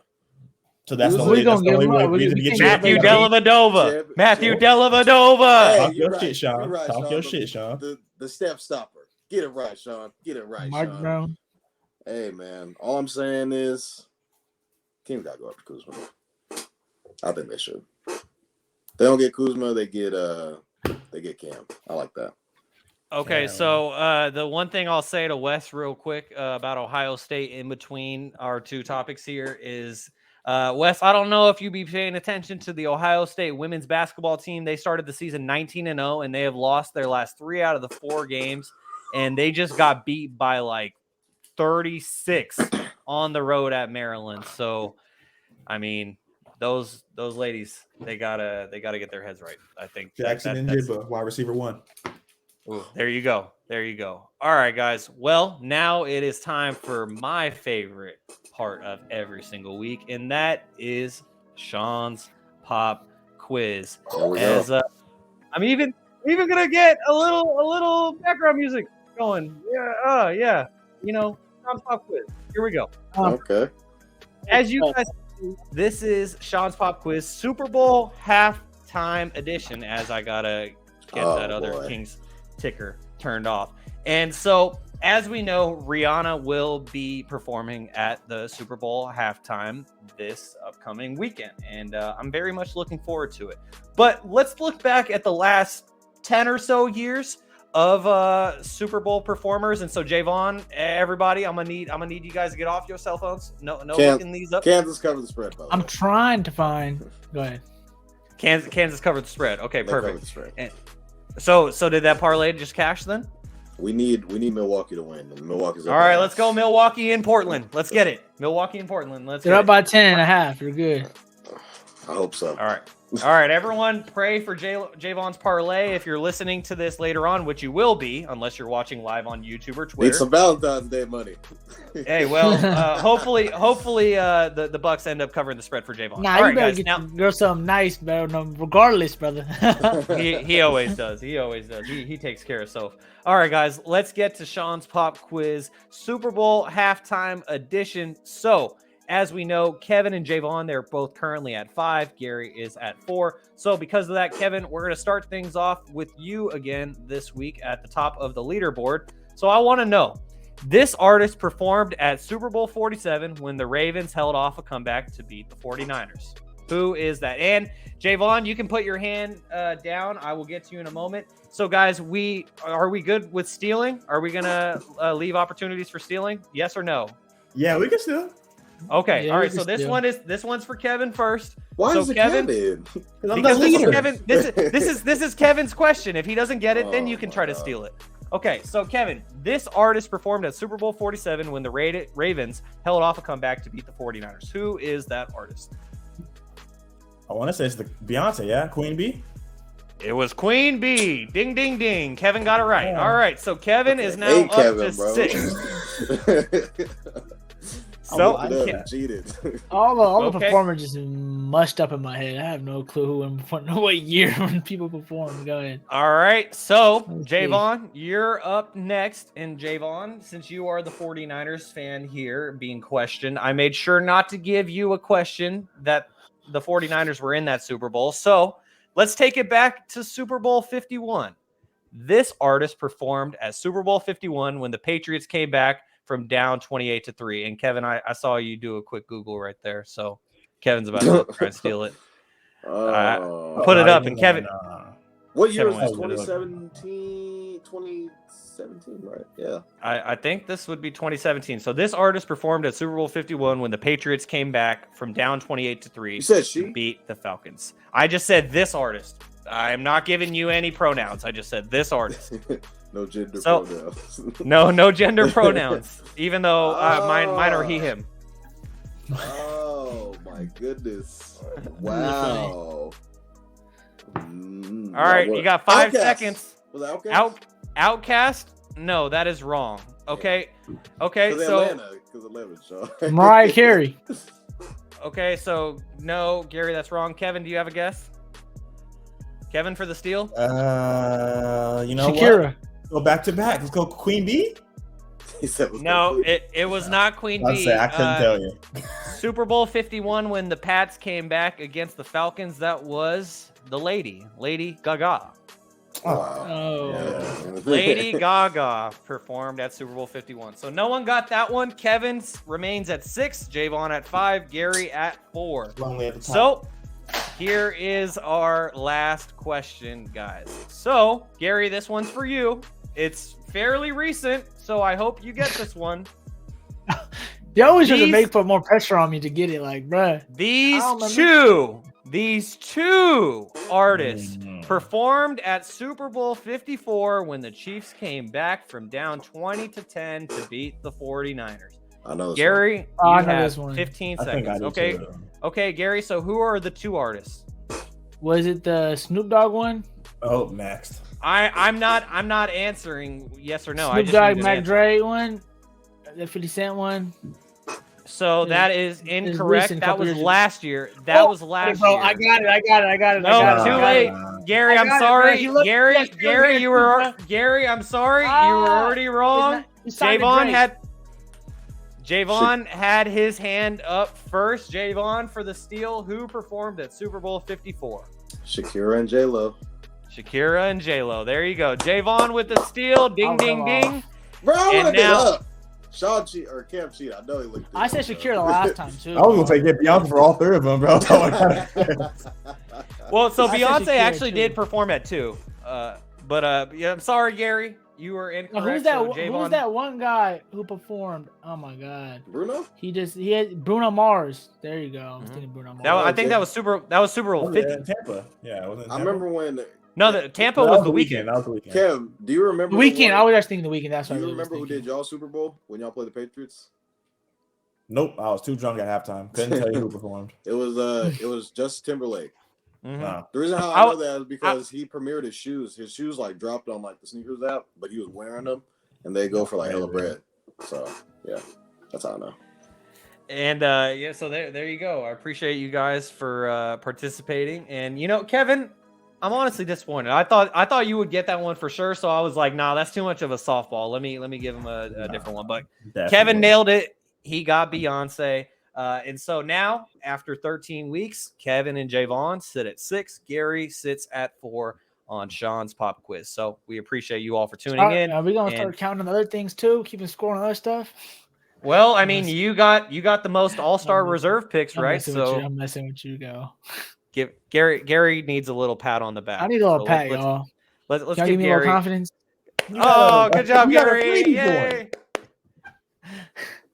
Yeah, I'm getting where it counts, bro. I'm scoring points and getting buckets where it counts, man. Y'all on the extracurricular activities. Gary said, "Fuck your pop quiz." All right, so now, guys, let's move on to the NFL. The main event.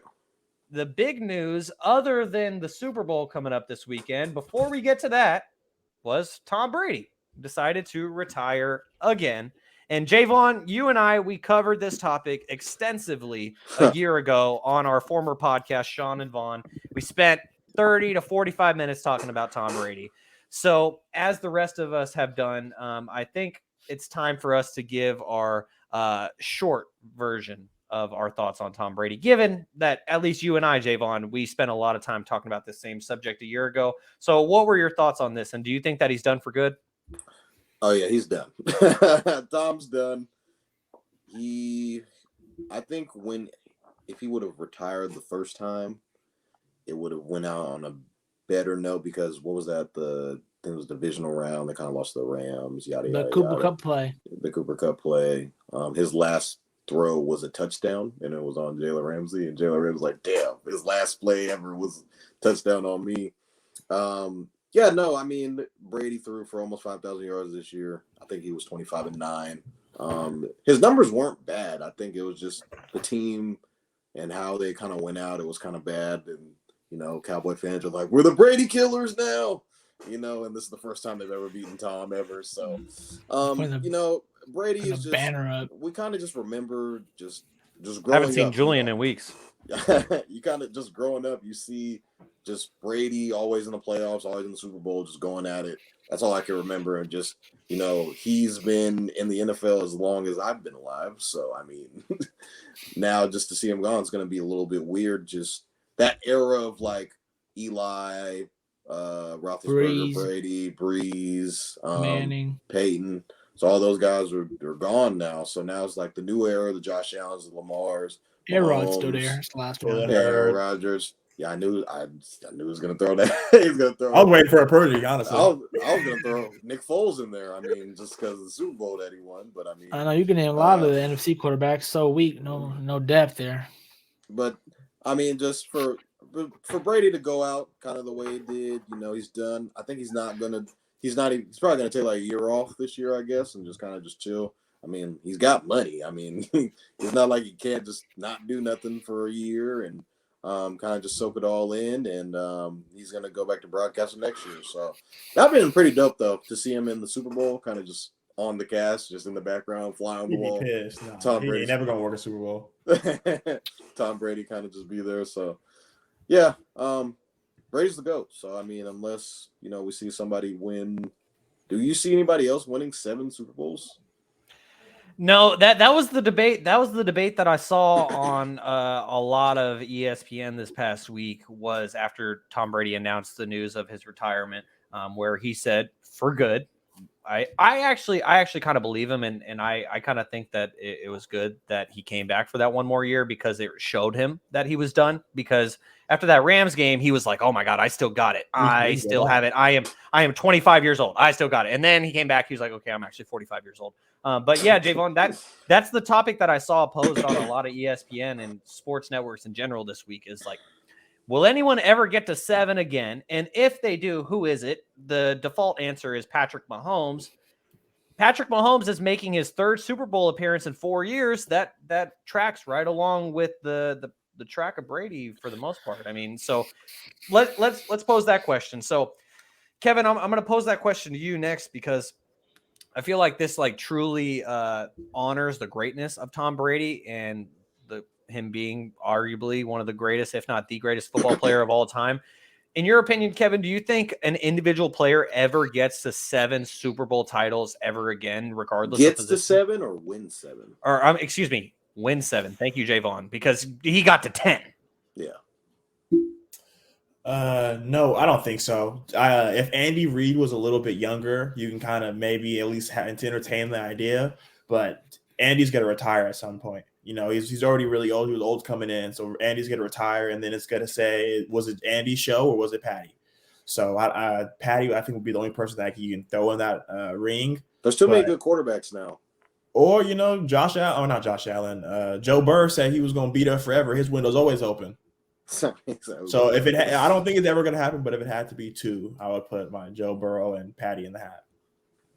And so, Gary, for you as a Steelers fan, you watched Tom Brady absolutely dominate your team for over a decade. So what are your thoughts on 2 out him? of there? Don't be saying all that. We squeezed 2. Two out of how many?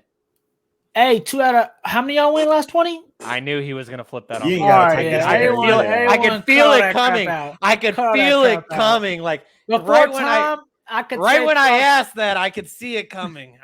Before he went to Tampa, I could always say Steelers got the most rings. Steelers got the most rings. It don't matter. But after that 6 tied us up, I was like, dang, we go tied now. So you know what? More rings than a lot of teams. That's what I'm saying. No, he has the most rings out of all the teams. Yeah. He does. So I was gonna say, you know, let's give Brady obviously his flowers today. He retires and he's the GOAT. Heard Sean say he ain't seen me. I'm sorry to for our audio only listeners, I'm sorry to interrupt you, Gary. It's just our guy Julian. I said, where's Julian? I haven't seen Julian. And he said, heard Sean say he ain't seen me, so here I am. Javon, did you text him? Did he show up? Or was he already here? Hey, we appreciate you, Julian. Glad to know you're here. Gary, please continue. He never came out. Never goes back. Oh, wouldn't support the show either. I'm sorry, Gary. Go ahead. No, you're all good. You're all good. That's funny.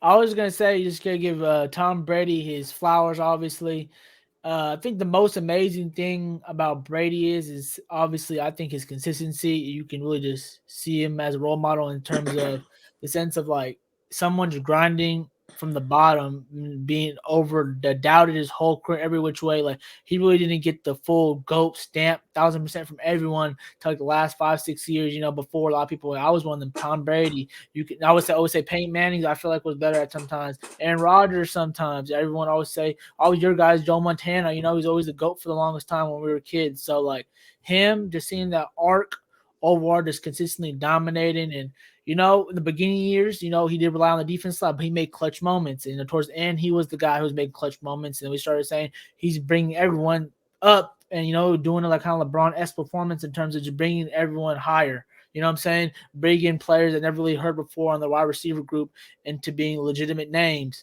So I think the coolest things about Brady, like that, being consistent, keeping his body intact, you know, giving to his word that, you know, like Sean said, I feel like reason he didn't really retire last year, obviously, because he felt like he had much. And it's not like he didn't have that much this year, Sean. I feel like he had a lot this year. And he probably can go into next year if he really wanted to. But I think the goal of him, you know, being 45, also we talked about him needing a perfect situation. I don't feel like he wanted to, you know, go on that note either, just trying to find a perfect situation, trying to go to these teams and stuff like that. I feel like he made the best decision for him. And I think the coolest thing I was going to get to is like, you know, you guys all been seeing those pictures and it's crazy. Like, you could really break down this man's career into like 3 different players, and every player is a Hall of Famer.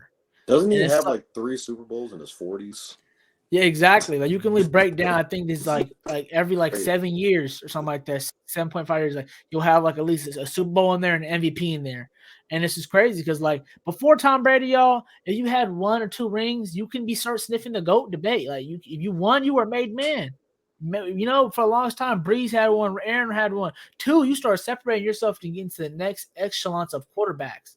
Because football is so hard to gather that many rings. So like he really pulled. I think what Sean's original question is, anyone get to 7? I don't think anyone get to 7 in our lifetime. We already mentioned the guys who probably could, like Kevin mentioned, the guys maybe who have a chance to get in that. But a lot of things got to go right. And I would really just say, I think he did the Bill Russell, y'all.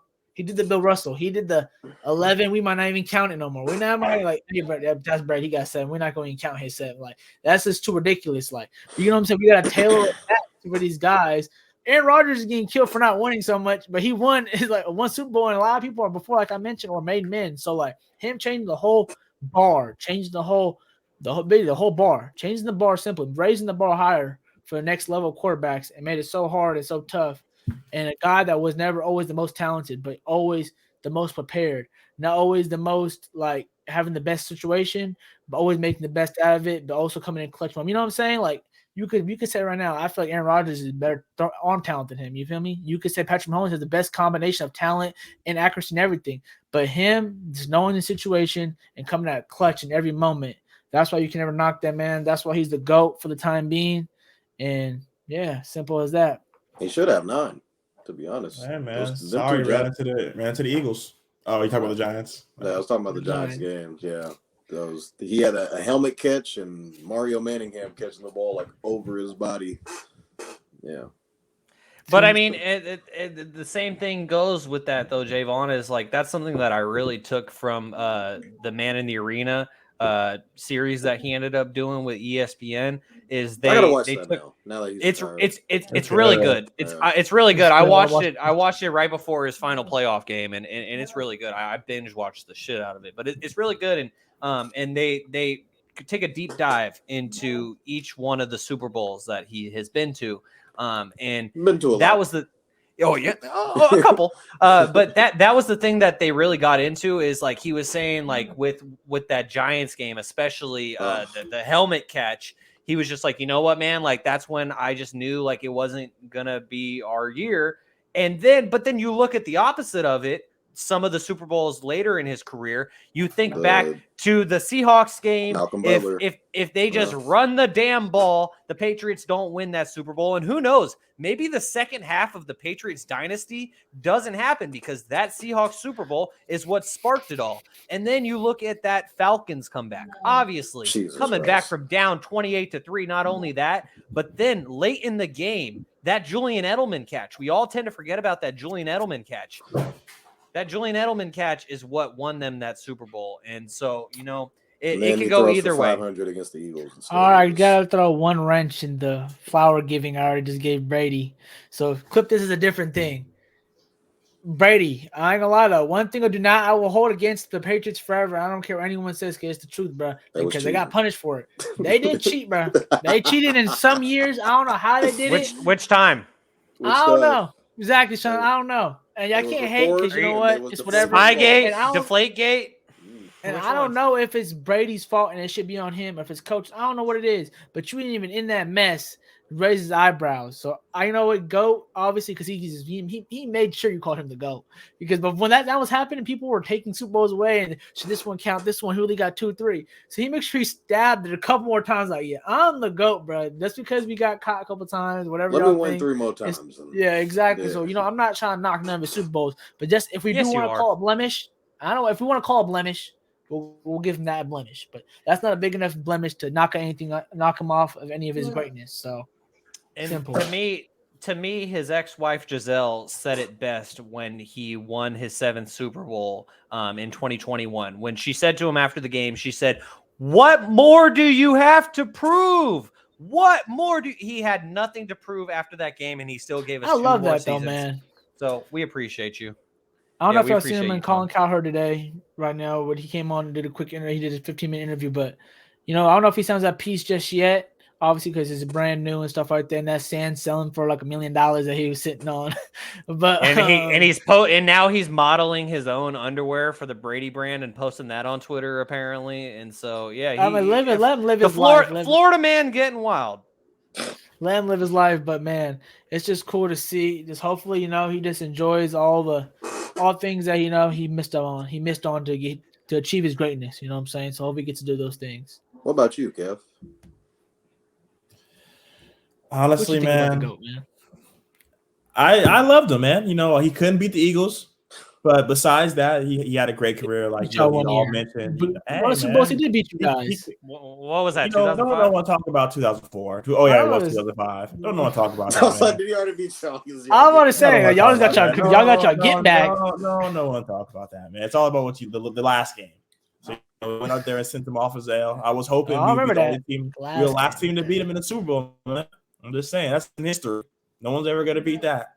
But like everyone said, no one thought it was going to be anything, and he turned out to be a lot. Unfortunately, he went to Michigan, but I've always been a Tom Brady fan. Unfortunately, on a low. Yeah, I agree with you, Kevin. That's the only unfortunate thing about his entire career. I mean, he came from San Mateo, where my mom was born. Like, I support Tom Brady through and through, except for those 4 years when he wore blue and yellow. We're just gonna act like that didn't happen.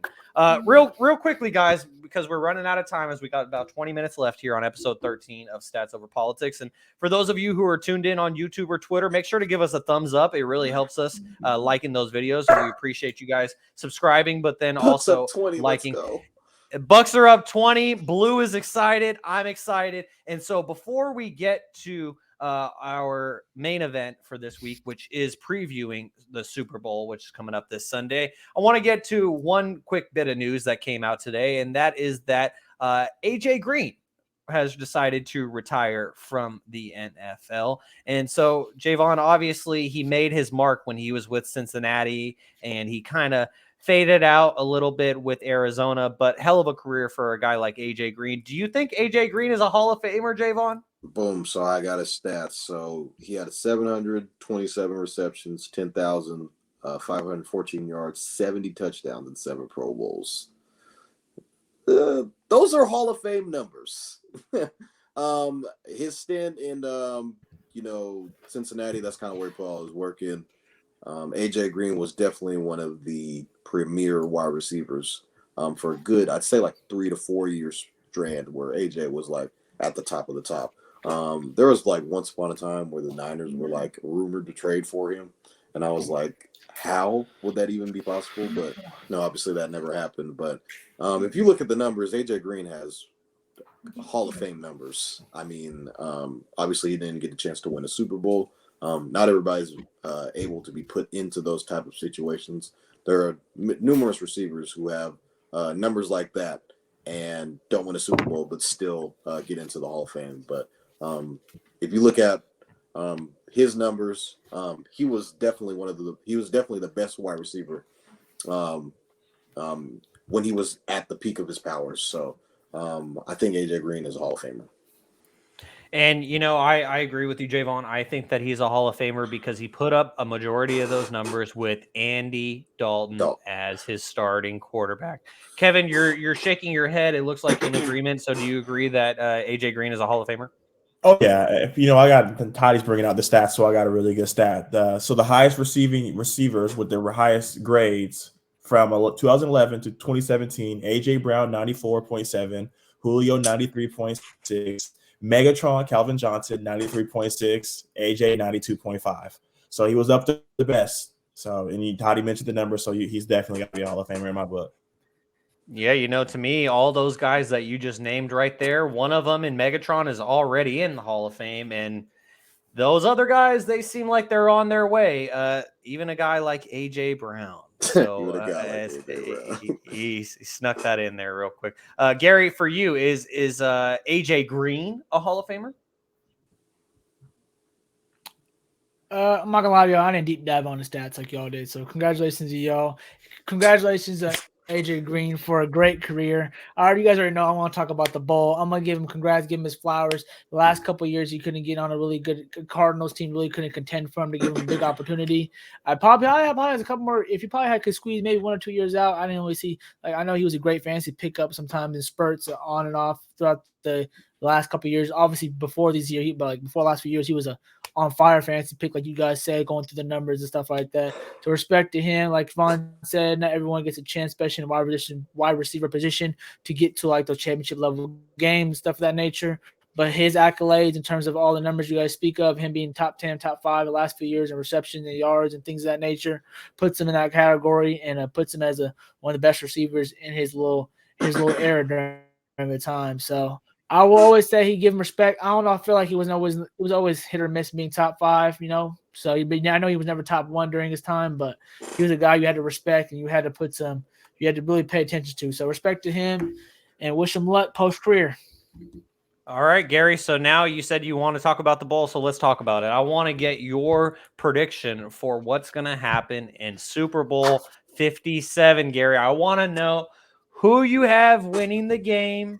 I mean, we kind of for the loyal listeners of Stats Over Politics, they know who Gary is already picking, but we want to know who you're picking, what the score is, and who's the MVP. How does it happen? I'll even tell you what color the Gatorade's going to be if y'all want to know that. That now. Hey, man, blue. we love those blue. props. I ought to say blue. I ought to say blue for y'all. Right. If y'all want to put a little parlay on that, you know what I'm saying? I think last year was like when Snoop Dogg came, like, is Snoop Dogg going to smoke before or after? Is he going? It was like crazy. It was crazy. The betting things you could bet for a Super Bowl, guys. So crazy. But anyways, let's get to the bowl talk, y'all. The big game we've been waiting for all weekend this Sunday, Chiefs versus the Eagles. We already know who I got, Kev, Vaughn, Sean. I got the Chiefs. I got the young GOAT in the making, the baby GOAT, and Patrick Mahomes coming off his one-legged performance, which we're going to look back on. That could be the flu game, and looked upon maybe as better as the flu game in our sense once we keep recalling history. And I got the score here. I predict, I was sitting on it. I think it'll be a little defensive game because of respect to both of these teams. They're really good defenses. They're really both good in the trenches, especially the Eagles are great in the trenches on both sides. Every which way it should be pointed. I feel like the Eagles, in terms of the best team, has been like that all year. I always feel like the best teams have been in the NFC. The best quarterback play has obviously been the AFC. And when it comes down to the big game, I feel like it's going to come down to Mr. Patrick Mahomes making a couple key plays. I think he's going to come down for a 2-minute drill to hit a field goal, 24-21. Chiefs win 2 Super Bowls, I think about 4 years, getting that arc that we're talking about already on that Brady arc. And maybe, who knows, Kev, maybe 10 years, y'all Eagles might get y'all redemption just like y'all did on Brady later on. But this year, he going to whack y'all in the mouth. And he gonna call it a wrap, and he gonna put the older Kelsey brother on notice, and they gonna win this thing. Kev, I'm sorry to say, I can't fight you on the numbers, Michael. I can't fight you on the numbers. The play of you guys' depth. What I can fight you on is that Patrick Mahomes, off of 2 weeks of full rest, Andy Reid, who is a great off buys, is basically a buy, obviously, a great preparation. This coaching staff has been there multiple times now in multiple different years in multiple different situations. So they're going to bring all the tricks out, Kev. They're going to bring around the Ring Around Rosie before halftime. Who knows what they're going to bring out, but they're going to bring out all the stops in this one. And as long as they can keep that baby GOAT under siege and keep him under, give some time to throw, I think they're gonna make things happen. And all we need is a defense to make a couple plays here and there, stop the run game a couple times here and there. Don't to shoot the clock too much. I think the pressure can get flipped for the Eagles to try to make something happen. And I think that's what we're going to see, a little bit unraveling and maybe a turnover here and there. And I think it's going to be the Chiefs' time to capitalize. I got the Chiefs winning the bowl, and I got Mr. Patrick Mahomes getting the MVP. Yes, Sean.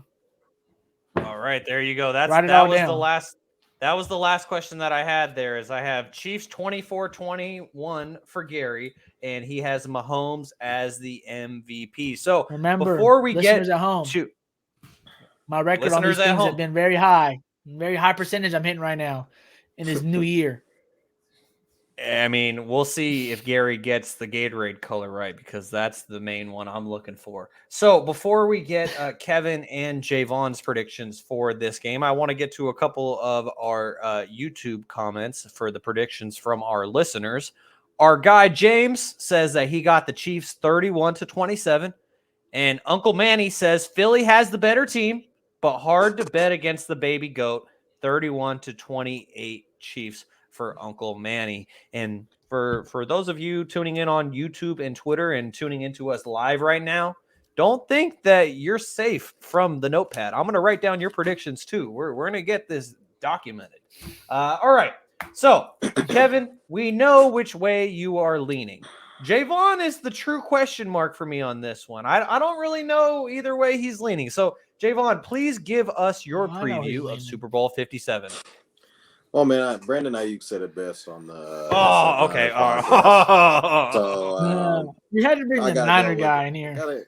I mean, you know, they're gonna get exposed. I mean, the Niners.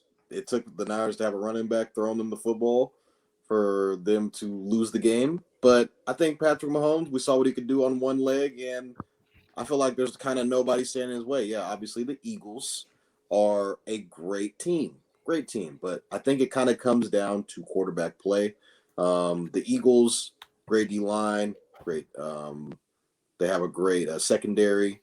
I think what the Chiefs are going to try and do is kind of make Jalen Hurts beat them with their arm.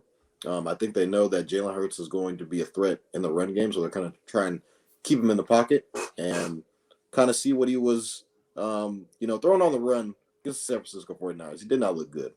He threw for 121 yards, as I already stated on these previous podcasts, and I don't know if that's going to be good enough to beat a Patrick Mahomes. I think the game is going to be semi-close. I got the Chiefs winning 30-20. Okay, Take Chiefs that to 31-20. And you said that you I'm got surprised y'all Mahomes. didn't bring up yet. Real quick before we let Kev let loose, stretch out. Go ahead, Kev. Get ready to bring cracking knuckles, cracking neck real quick. Before we let him let loose, I'm surprised Sean and Vonnie didn't bring this up real quick. Come on, y'all. This is one that y'all should have brought up. Why am I bringing this up?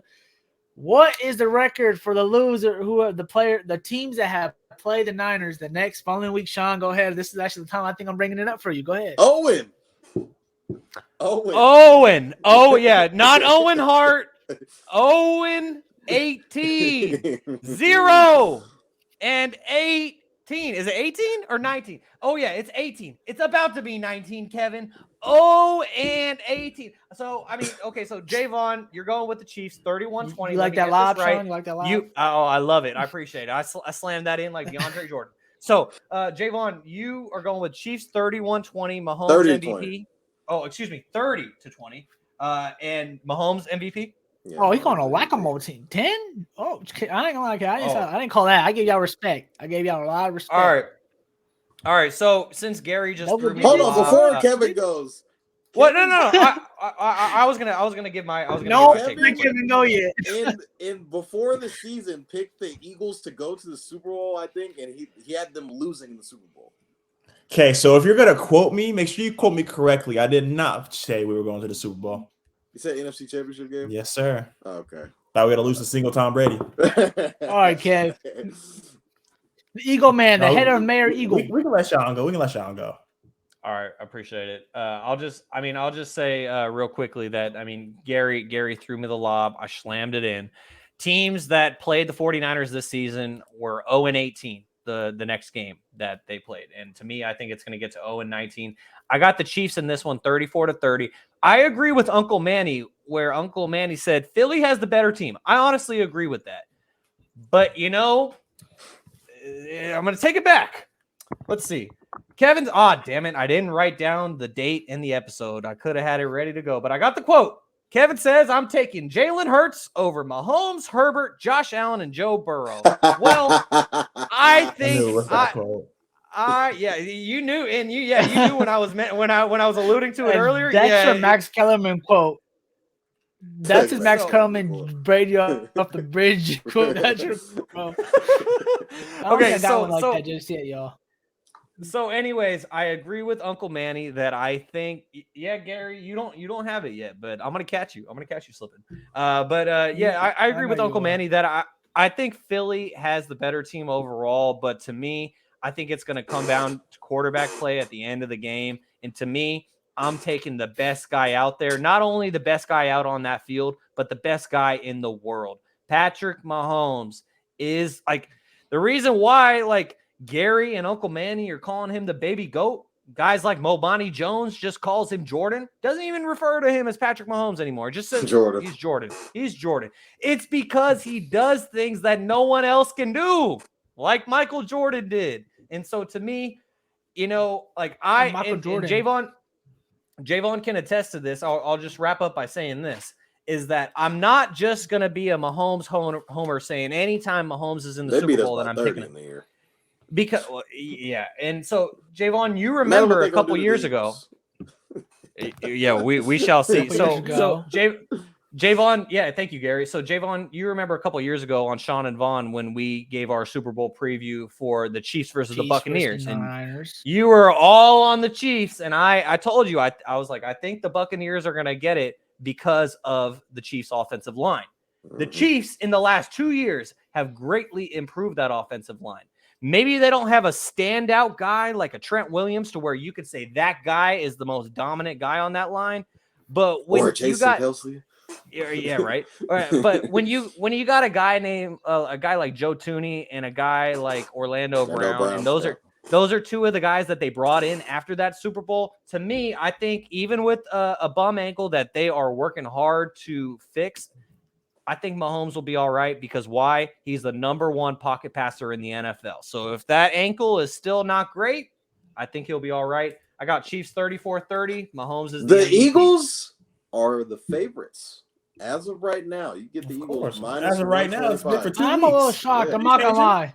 I'm a little shocked, bro, that Sean and Vaughn actually are picking the Chiefs just because you would think y'all been picking the quote unquote best team all year. Yeah. The Niners have been the best team. Well, I've been on my Kevin. I've been going back to my picks have been based off the quarterback. I ain't gonna lie, it's been off the quarterback who I want to take. That's why I took Brady all the way to the bowl. Literally, that was my calculation. That was how I did my mathematics. So how'd that work out for you? On that, guys. I got the best record right here I got the my Super Bowl pick is live. I got the best record in the playoffs, Sean. Thank you for asking me.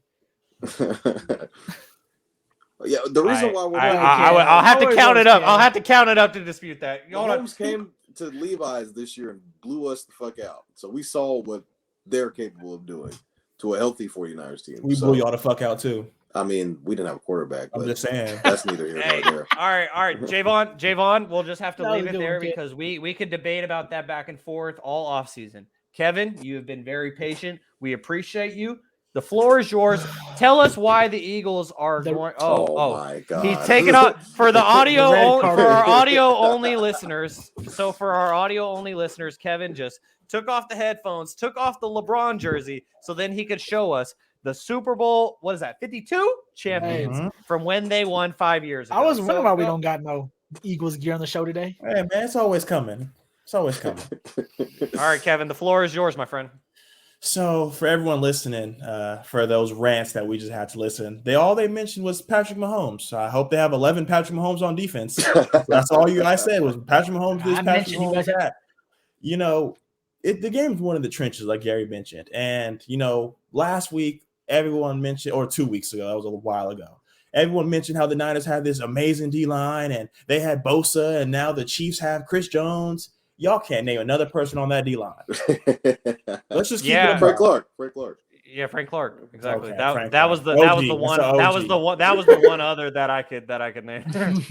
But you know, I think the Eagles are going to come in and get it done. I don't think it's going to be a close game at all. I'm taking Eagles 35-14. So I got an interesting stat for you guys. So the number one defense, put that in the notebook, Sean. Number one defense and the number one offense have played twice in the Super Bowl. And they were both determined by average of 31 points. Oh. You know, it's easy to throw against people that ain't the number one defense. He's going to have 4 Pro Bowls in his face. This defense had the most sacks for a defensive line to have 54 out of 70 in a 4-man rush. Patrick Mahomes is going to be back there sweating all game. And so you're predicting it's going to be kind of like Jalen Hurts is it? Super Bowl. It's going to be a massacre. From who? Frank Clark? Chris Jones, who just got his first career sack in the playoffs? Come on, man. Let's keep it real. Mahomes' ankle is still not going to be 100%. Hey, we talking about Bengals. Joe Burrow was a little bit tap dancing the other week because he had to. I know his line injured, but his line's not close to your guys' line. Kevin, we're not. But we're saying if you can making someone move. If Jalen gets a little bit uncomfortable, you have faith in him, Kev? Obviously, you're going to say yes. What am I asking you? Hey, man, 35-14, that's a lot of faith. But back to what I was saying. They're going to have 300 yards rushing. Hey, gentlemen, we're running out of time. Let Kevin have the floor. 3 rookie corners. It's fried cooking over there. That's why I think it's going to be a blowout. We're going to be able to stop. We're going to be able to contain Mahomes. He's not going to be able to get out to the outside. And we're really going to see if that ankle's good. You know, it's a high ankle sprain. That's a 6 to 8 week injury. He's turn it around in 4 weeks.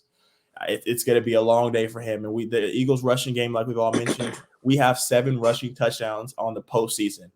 Every team that played in the postseason tallied up to 7 rushing touchdowns. Boston Scott, Kenneth Gainwell, Jalen Hurts. We just have too much going on for him. Don't forget about Booby. Oh, you know I'm not going to forget about Pro Bowl Booby. I didn't even think I'd be sad. I was mentioning the other guys. But yeah, no, Booby's coming out and doing his thing. So I think the biggest problem I have. Go ahead, Gary. I was gonna say the biggest problem. But biggest problem. Kevin's right, man. We're not. The reason why we mentioned Patrick Mahomes so much, Kevin, is because that's the only chance we really got. If we want to pick out what part of the team's better than your guys' team, only the quarterback position, really. I mean, maybe a couple of obviously tight end position, obviously Kelsey. You know what I'm saying? But obviously, you guys have the bigger, better receiving group, obviously. But the real reason is Jalen Hurts. What? Wait, what were we saying? Did you hear what he just said? I was just laughing at Javon's. I was laughing at Javon's reaction. What did I say? So y'all they have a better receiving group. Did you hear what he said when Gary said quarterback and tight end? Kevin made a face like there wasn't a gap at tight end between both teams. Travis Kelce. Hey man, let me tell you like this. 600 yards and he missed 5 games. Jesus Christ. Go ahead, Gary. I'm sorry. That's my right.